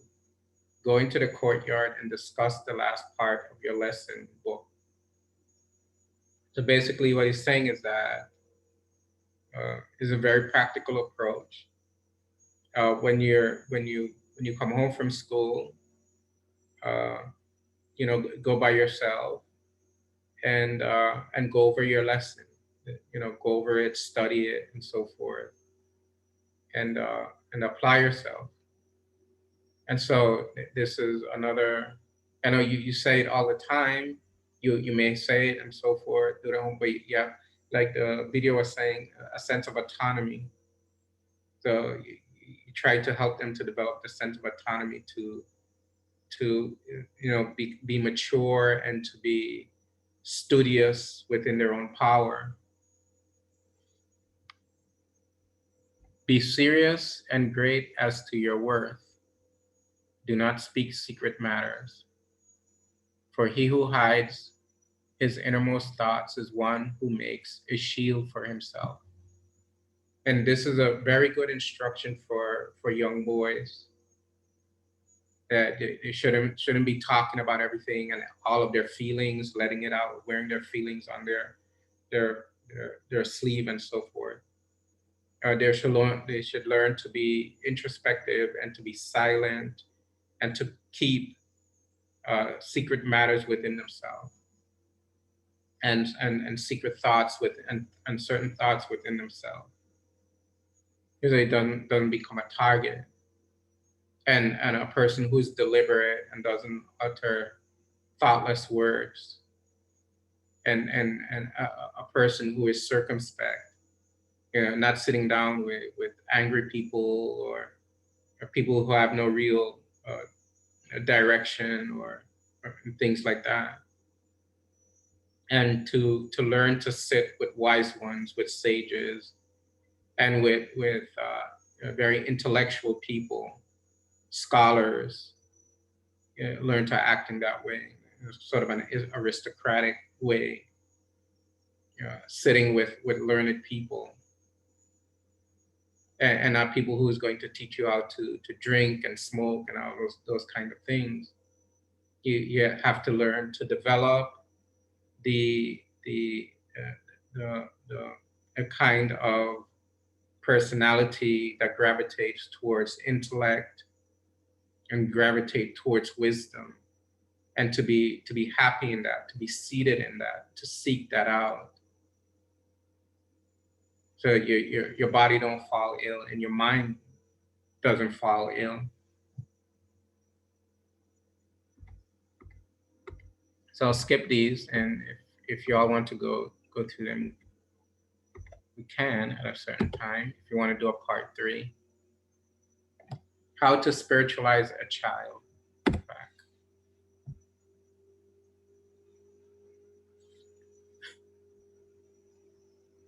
So these segments of text were taken from the crypt at Dendera. A, B, and C. And we'll do A. Medu J an Heru Nefertawi Pokart Sa A Sir Hesi an Neb Dist. These words are said by me, Heru the beautiful of the two lands. I am the son of the great noble Asar. I sing praise to the Lord, which caused me to bind myself to that great divinity. So teaching chants and hekaus, but also the philosophy, kind of an understanding that try to impart the idea that you're binding yourself towards, and it has like on a day-to-day basis. The life is about getting close to God. Life is about developing a closeness to the divinity, and about seeking that divinity within yourself, about exploring that aspect of yourself. Because you are, like how you would talk to a child, you are essentially Heru. And Heru's process, or what Heru is about, is to seek closeness with the divinity, to move closer to God. And that is what life should be about. You know, to have those kind of talks with children. And you have them in various, you know, capacities. You know how to talk to a 8-year-old, to a 10-year-old, to a 15-year-old, 18-year-old, so forth. You have to start inculcating that kind of idea early, so that they can develop a spiritual sense of life. And that is the protection of life itself, because that removes the frustration, the anxieties, and the kind of sufferings of human existence. B.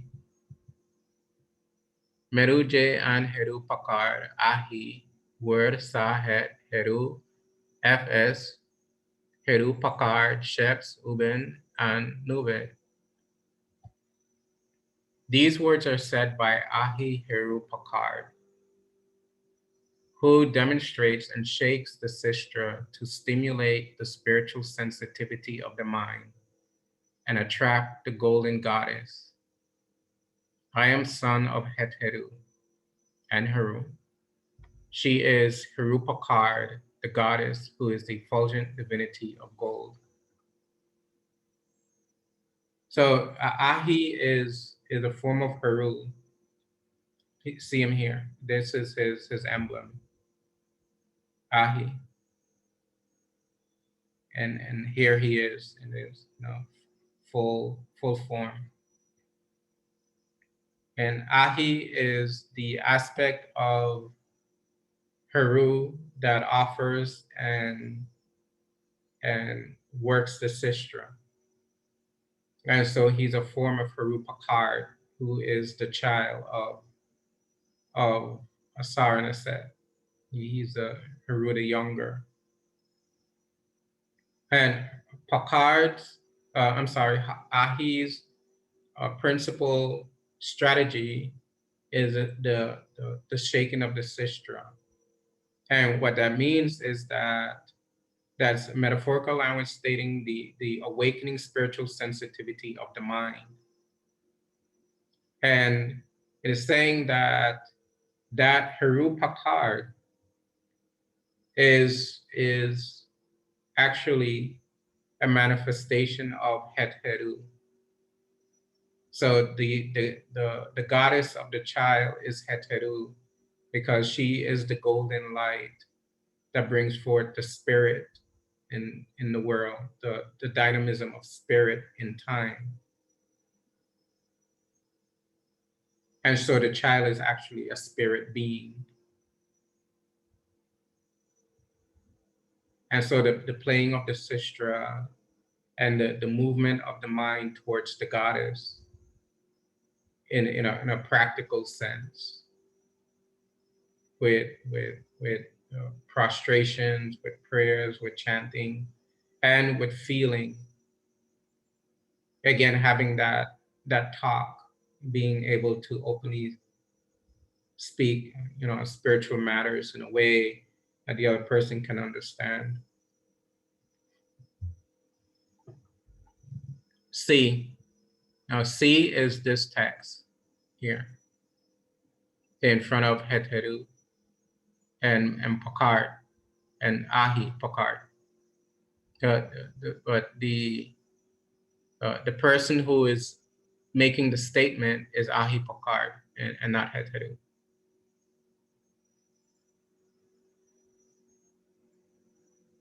Ari Sesh Zekem An Nubet M. Hurt Nefert Pkar Abdi S. Neteref. Play the sistrum for the Lady of Gold, Het Heru, who is the innermost beauty of you, who go around with her in your heart. She comes forth for him as that divinity within. And basically what this is saying is that that spiritual sensitivity opens, and that realization that the goddess Heteru is the walking around with the thought of her in your heart, the thought of her in your mind, and knowing that she is the divinity within.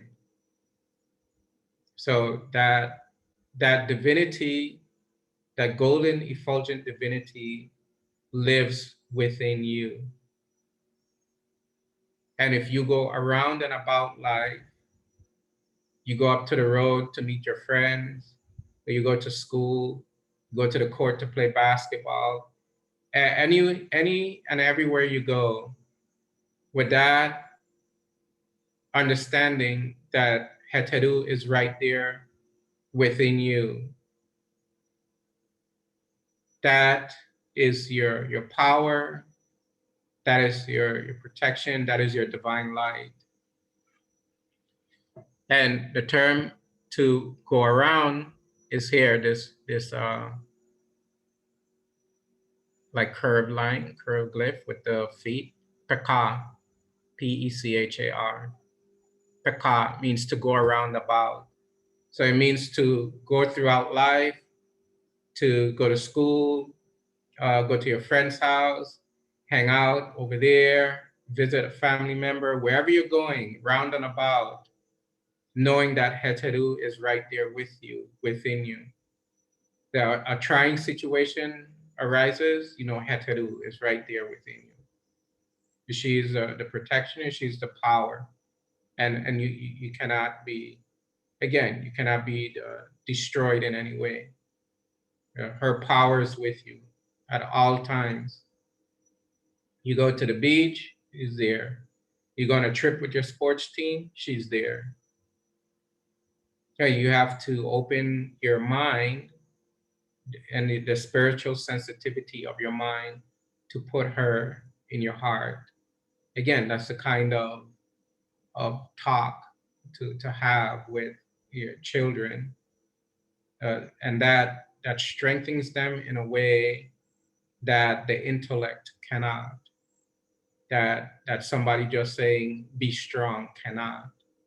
It's a spiritual centeredness that cannot be shaken, and since it cannot be shaken, it's perennial, and it becomes the center from which the personality acts.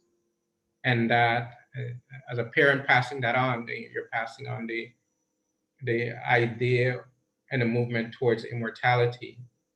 If you're able to do that, then you'll be a successful parent. And that's what it means to be a successful parent in a higher sense. But that higher sense is true success as a parent. And that you spoke about the RU and things like that. But even the attempt, because you don't know how the child is going to react, especially if you're starting with a 15 or a 16-year-old. But look at Picard, look at Ahi, look at Picard. They're children, they're kids. The implication being, as the proverb says, when the child is young, you implant this knowledge and wisdom into them. And it's going to take them throughout life. But what it's really going to do is going to take them to immortality. And then you, as a parent, has relieved yourself of the RU of causing souls to come into the world. And that's why in the beginning, when I was saying, if someone asks, should I have a child? I would say no, but if you feel you need to do it, do it. But it would not be prudent, it would not be right, actually, it would not be righteous to sanction a soul coming into the world, because you're sanctioning a soul coming into the field of suffering. But you, as a parent, you can overcome that by imparting some of these knowledges and enlightening yourself. So you essentially, you don't do it again. You don't cause the soul to suffer. And the soul that is suffering, that's essentially you. You share a similar biology through the DNA, through the X and Y chromosomes, and you share a common RU. So their suffering is essentially your suffering. So you're causing yourself to suffer by bringing children into the world. So if you really help them to relieve their suffering, you're actually helping yourself to relieve your own suffering, and to relieve your suffering from the ignorance of thinking that happiness can somehow occur by doing temporary things. And that is the way, that is the path to peace. And that is the power of Ahi, to reveal that deep and profound teaching for the heart of the child. The child himself or herself can be relieved of the burden of coming into life, causing himself or herself to come into life, which essentially is a way of causing suffering to the mother. She has to rearrange all her body organs, then she has to push the child through her body, and then you have to act up and cry and do all of these things and cause her distress in life and so forth. So to solve the issue of hurting each other, which you all are doing, you implant Heteru in the heart of the Ahi, which is the child, with the sister. And that's the problem of human life, is that you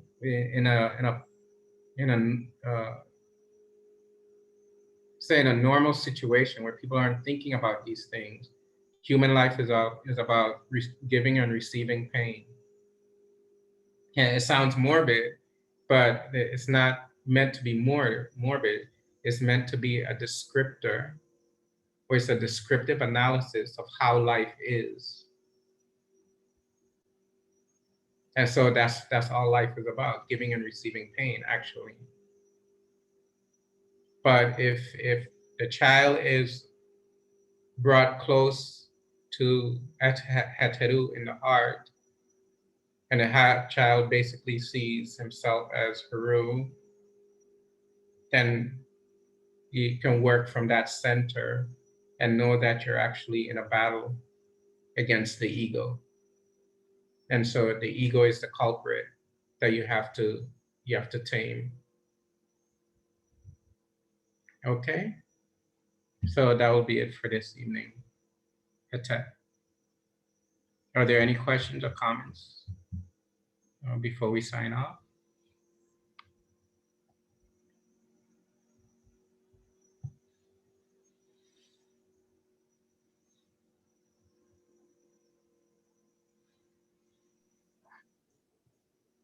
Uja, say who, this is Shields Makara.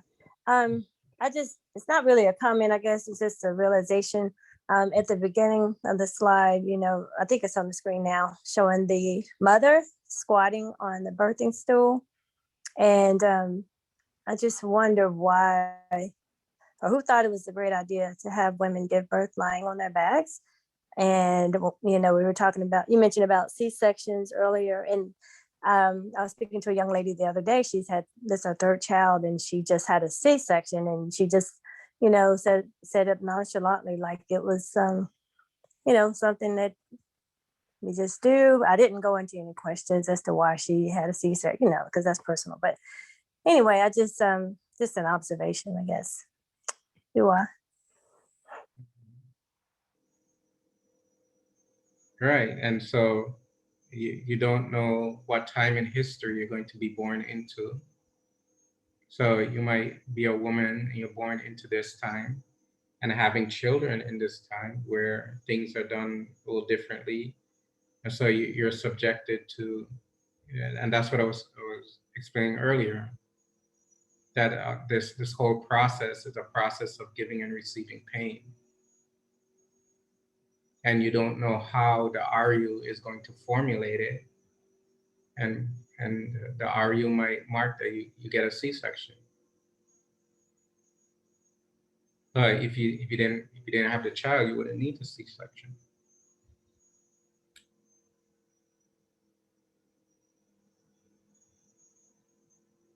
So, and it's a little different, something to think about. But if you really want to get to the issue of, having children and being a parent, you have to start to think about it in this way and start to think deeply about this whole situation. Is actually, you are not physical people. This is something that you have been conditioned to believe by your own RU. But in reality, you're not physical at all. But you're participating in life as if. And that's the issue to be overcome by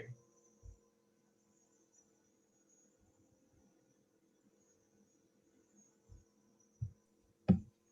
Do I, Hotep?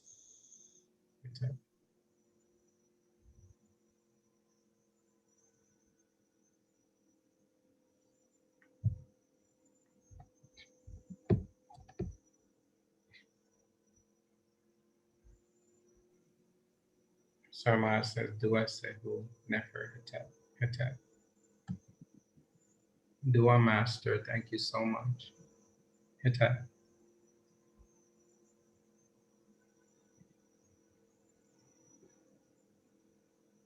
Oh, one more question. Are you going to do a part 3 or maybe? We could. We didn't go through all of the slides. So if there's a consensus and you want a part 3 to go through the Dua Keti slide, we could do that.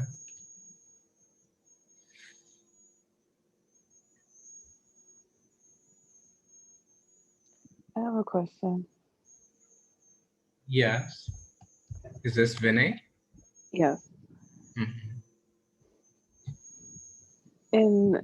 Earlier you said that children, or especially boys, should be taught to keep certain things to themselves.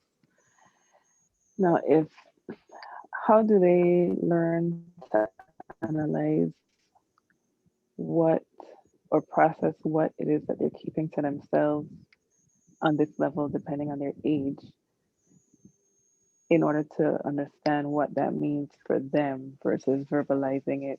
Because that is, I guess whatever they feel is coming up for some reason. But in helping them to understand what it is that they're supposed to get from that. All right, you still there? So we lost your audio. Uh-oh, I'm back. I'm sorry, I don't even know when that happened. What I was saying is, instead of them if they're not able to process what it is that they want to communicate, how do you teach them to retain their feelings without it becoming something adverse to their progress? Right, that's a very good question. And so that kind of statement is an age-appropriate statement. So for young boys, obviously, they need to open up to their parents if things are bothering them and they need assistance processing you know, their life, their young life that they're going through. So it shouldn't be that if something is bothering them, that they should just bottle it up and not say anything to their mom. Um, but when a young boy starts to get to be like 17, 18, 19, or even around 16, but for growing up in this culture, I would say more 17, 18, 19. Um, the young boys need to learn how it is to have a continence of a self-assured and well cultured, confident man. The boys need to learn how to be men, and it's a different process with girls. They don't really have to go through that process. Girls organically grow into womanhood, whereas boys need to be instructed on how to become a man. So when a boy starts to get older, he needs, and when boys don't have men to teach them, this is why you have problem with gangs and so forth, because they have to go somewhere to get initiated to learn things, and then they're learning the wrong things with gangs and so forth. But a boy needs to learn how to be introspective, how to be introverted, how to carry a sense of inner strength, uh, and not be overly talkative. You've heard the phrase the strong silent type. So boys need to learn how to be a strong silent type, and to learn how to speak, and when he or she speaks, or when he speaks, to speak with a certain authority and a certain kind of weightiness. So that's what I meant by that. It's a process a boy has to go through to learn the continents of being, expressive in the male personality in a strong way. But when the boy is younger, he's going to school, he's having issues, and so forth. And he needs to open up. He needs to talk to his parents. He needs to let them know what's going on, what's bothering. That is the time that he needs that kind of assistance. Well, when he gets older, he has developed certain tools within his personality, learns how to handle his feelings. He knows how to take a look at his own feelings, and how to process his feelings, and how to know when to assert and know when to back off. These are things that boys need to learn how to do.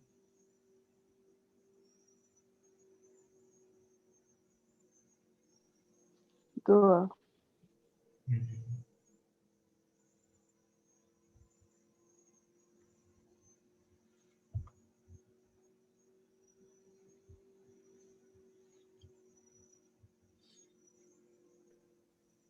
And so that's why, Pooja, go ahead. I'm sorry, were you finished with your answer? What's that? I was just saying this is why it's good for boys to have good mentors and stuff like that. Yeah, go ahead. I'm open to your comment or question. I had two questions. One was about circumcision. I wanted to know, was circumcision primarily for? We lost your audio. Can you hear? Okay, can you hear me now? Yes. Was circumcision primarily for young boys who were becoming initiates, or was it practiced throughout the society on all boys? What's up? It's a good question. It appears, from what I've seen, that it was performed on young boys who were becoming initiated into adulthood with the sort of the direction to go into the priesthood.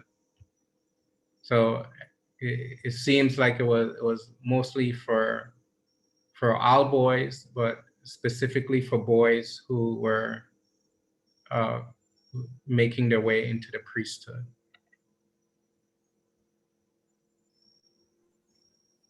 Okay, Dua. The second part of that question is like in some cultures, like Yoruba culture, for example, they would cut the face. They do like 3 slits in the cheek area of the face, and other cultures they cut other body parts. Is there something particularly significant about cutting the foreskin and its relationship to the priesthood, or is it merely a matter of there being a marking that delineate boyhood from manhood, or an ordinary citizen from someone who is kind of given their life to the priesthood? Is there a particular reason why the foreskin is cut per se, or Well, not? Egyptian civilization was highly hygienic. It was very hygienic. It was the most hygienic civilization in the ancient world.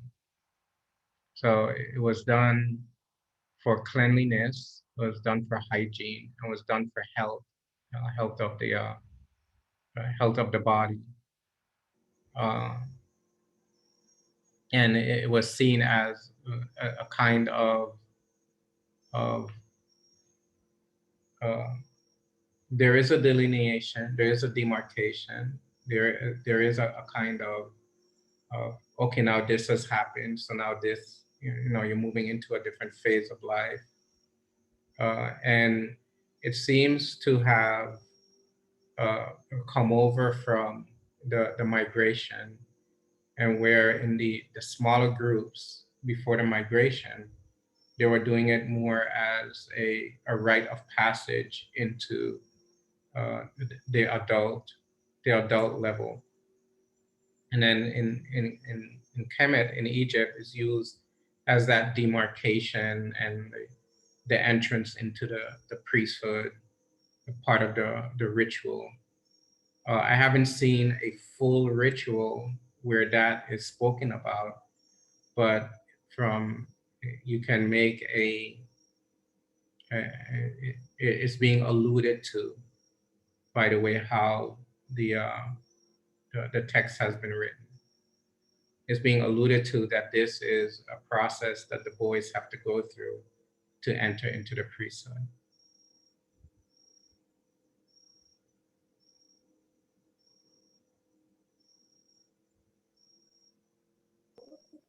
Dua. Mhm. And one of my other questions. We lost your audio again. One of my other question was the process of going the birthing process, where you're going from the consciousness that is residing in the lower 3 psychospiritual energy center, Mhm.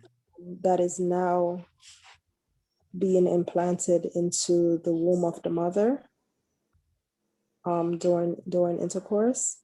That process of going from the judgment scene at the scale of Ma'at into reincarnated and being impregnated into the mother. Is that a process? Can you talk a little bit more about that particular process, if possible, or a resource where we can learn more about that particular process? like what the I wouldn't say the person, but what the consciousness is experiencing during that process of being brought back into physical existence. Well, it's so in your unconscious mind, you have stuff, you have desires, and that stuff and those desires keep you at a certain plane of consciousness, we'll call it that way. So it keeps you in the lower three. And so you're not moving up beyond the lower three. So you're in the pelvic basin. You're in the lower three energy center levels. And when a person dies, the the the the the the energy of the body is removed. So the consciousness is removed from the body, and the unconscious mind recedes from that body, that previous body. But the imprints of the experiences of that previous body is lodged in the unconscious mind. So now the person dies and they go into an astral existence, and those impressions in the unconscious mind is going to force the consciousness to, which is when it forces the consciousness, is going to bring the soul with it. It's going to force the soul to seek out a new mother and father. And then through the workings of the Aryu, the soul is going to go into the mechanism of the sperm and the egg, and the mother is going to get pregnant. But basically think of it as sort of like a barometer that you can't get out of, like a plane of consciousness that you can't move above, because there's so much stuff in the lower three energy centers.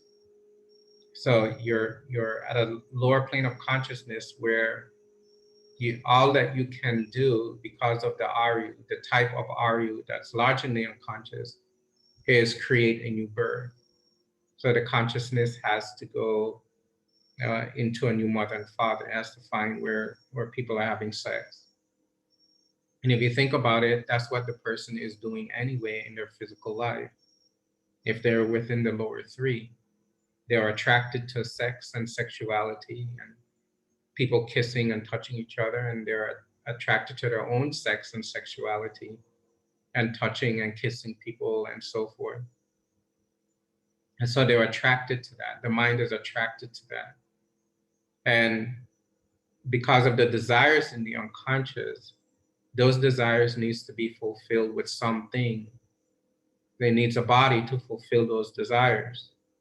So therefore, through the Aryu, the new body is formed so that those desires can be pursued through the new body. So the body becomes a mechanism for the Aryu to pursue its desires. You follow? It's not that creating the body for the body's sake. It's that the body is being created because the body is the vehicle that the Aryu is relying upon to pursue the desires that are lodged in the unconscious mind. So it's the unconscious mind that is actually orchestrating it through Cheyenne Renene.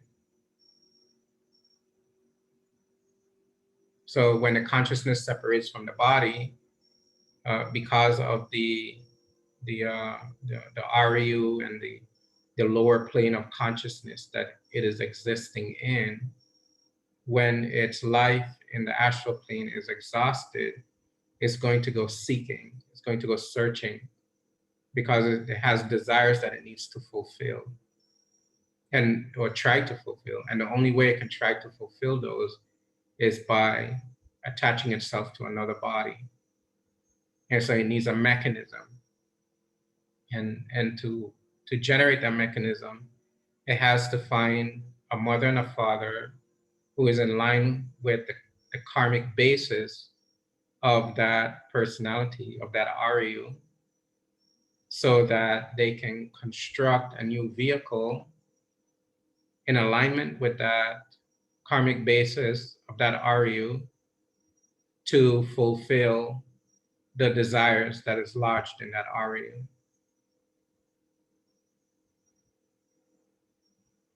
You follow? Me. So in other words, your body is a projection of mind. Your body is not real. Your body is a mental idea that is being produced by the Aryu and the ego.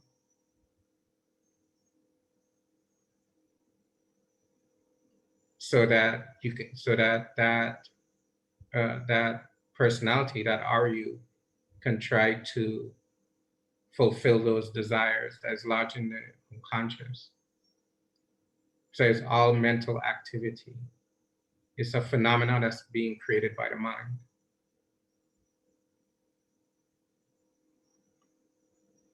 And if you clear out all that Aryu, then you will turn off the mechanism by which the Aryu would project a new body.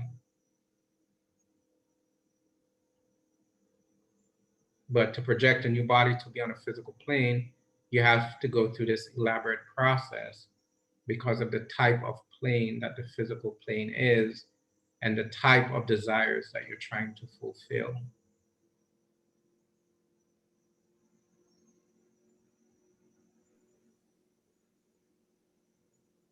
So because it's a physical body and you're seeking physical fulfillment, you have to create a denser body. So it takes time to construct it, but it's like a slow moving dream that is constructing and forging this new body. It's a slow moving dream that's taking 9 months to put together.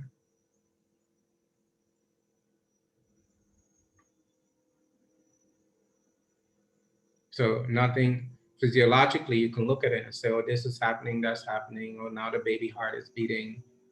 But actually it's the mind dreaming it into existence until it reaches a point where the mother, she has the birth, but the birth in and of itself is also another dream experience. It's not real. So the whole thing is a slow moving dream.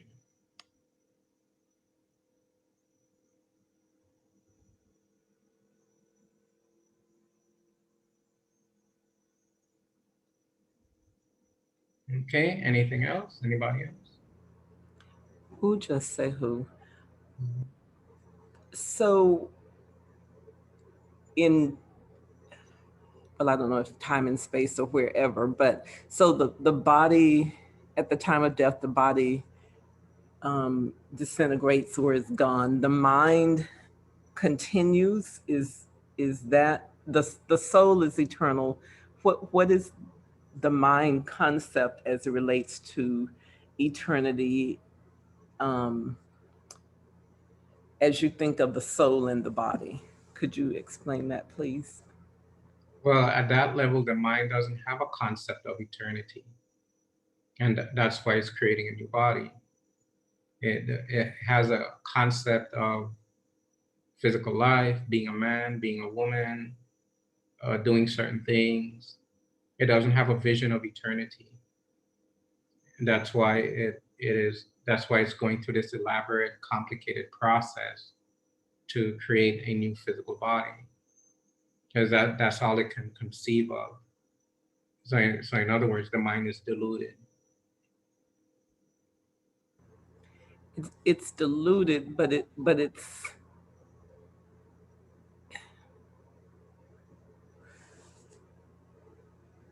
I guess I'm not clear about so the mind continues in the astral plane and those places. Well, the mind is in an astral plane. Always. Mm-hmm. Got you. Even in time and space, it's in an astral plane. But you have to realize that the physical plane is also sort of a mental plane, but the process by which to construct a new birth is taking place deeper within the mind. It's taking place within the unconscious. So it's not a conscious thought that is causing it. It is an unconscious process that is being produced by the RU. And the reason why is because the RU hasn't been purified, and the RU is existent there. And so it's going to do what RU does. So that the mind is there, and the mind is like a projector.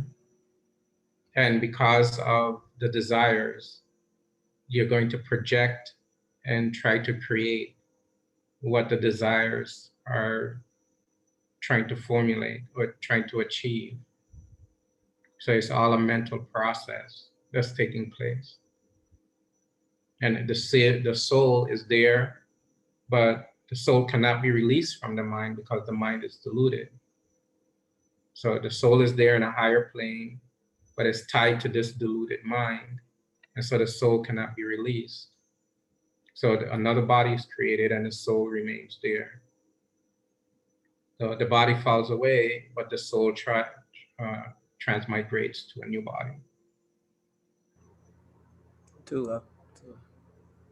Thank you. Mm-hmm. Master, I have a question. Mm-hmm. It's about the Shai in that scale scene of the Pertem Haru. I like to think about the Shai of it was our purpose. I'd like to know if we will always fulfill our Shai. If we don't, we come back with a karma not fulfilled. What do you mean by Shai? Shai is our destiny in the Pertem Haru. That man.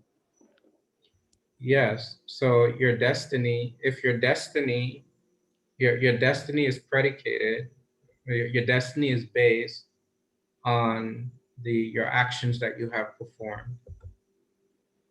So if your actions are righteous, then you don't come back. You're righteous and pure, and not only your actions, but if you have realized that there is something beyond the physical plane that you are, then you don't come back. You know, the destiny will push you towards enlightenment.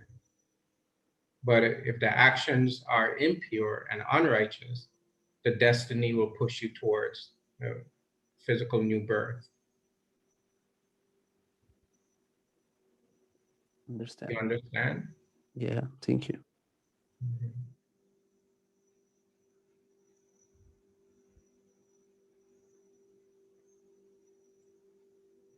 Okay, so that will be it for this evening. If y'all want to do a part 3 to go through the Dua Keti slide, I'll be open to that. So remember our class tomorrow, our Farouk Gadet class. Akiru Mba Nebijer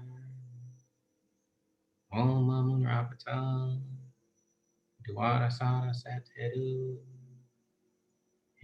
Makiru Patet. Dua everyone till we meet again. Patet.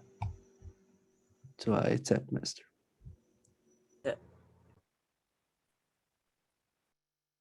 Dua Hatep. Do a head tap. Do it. Do it.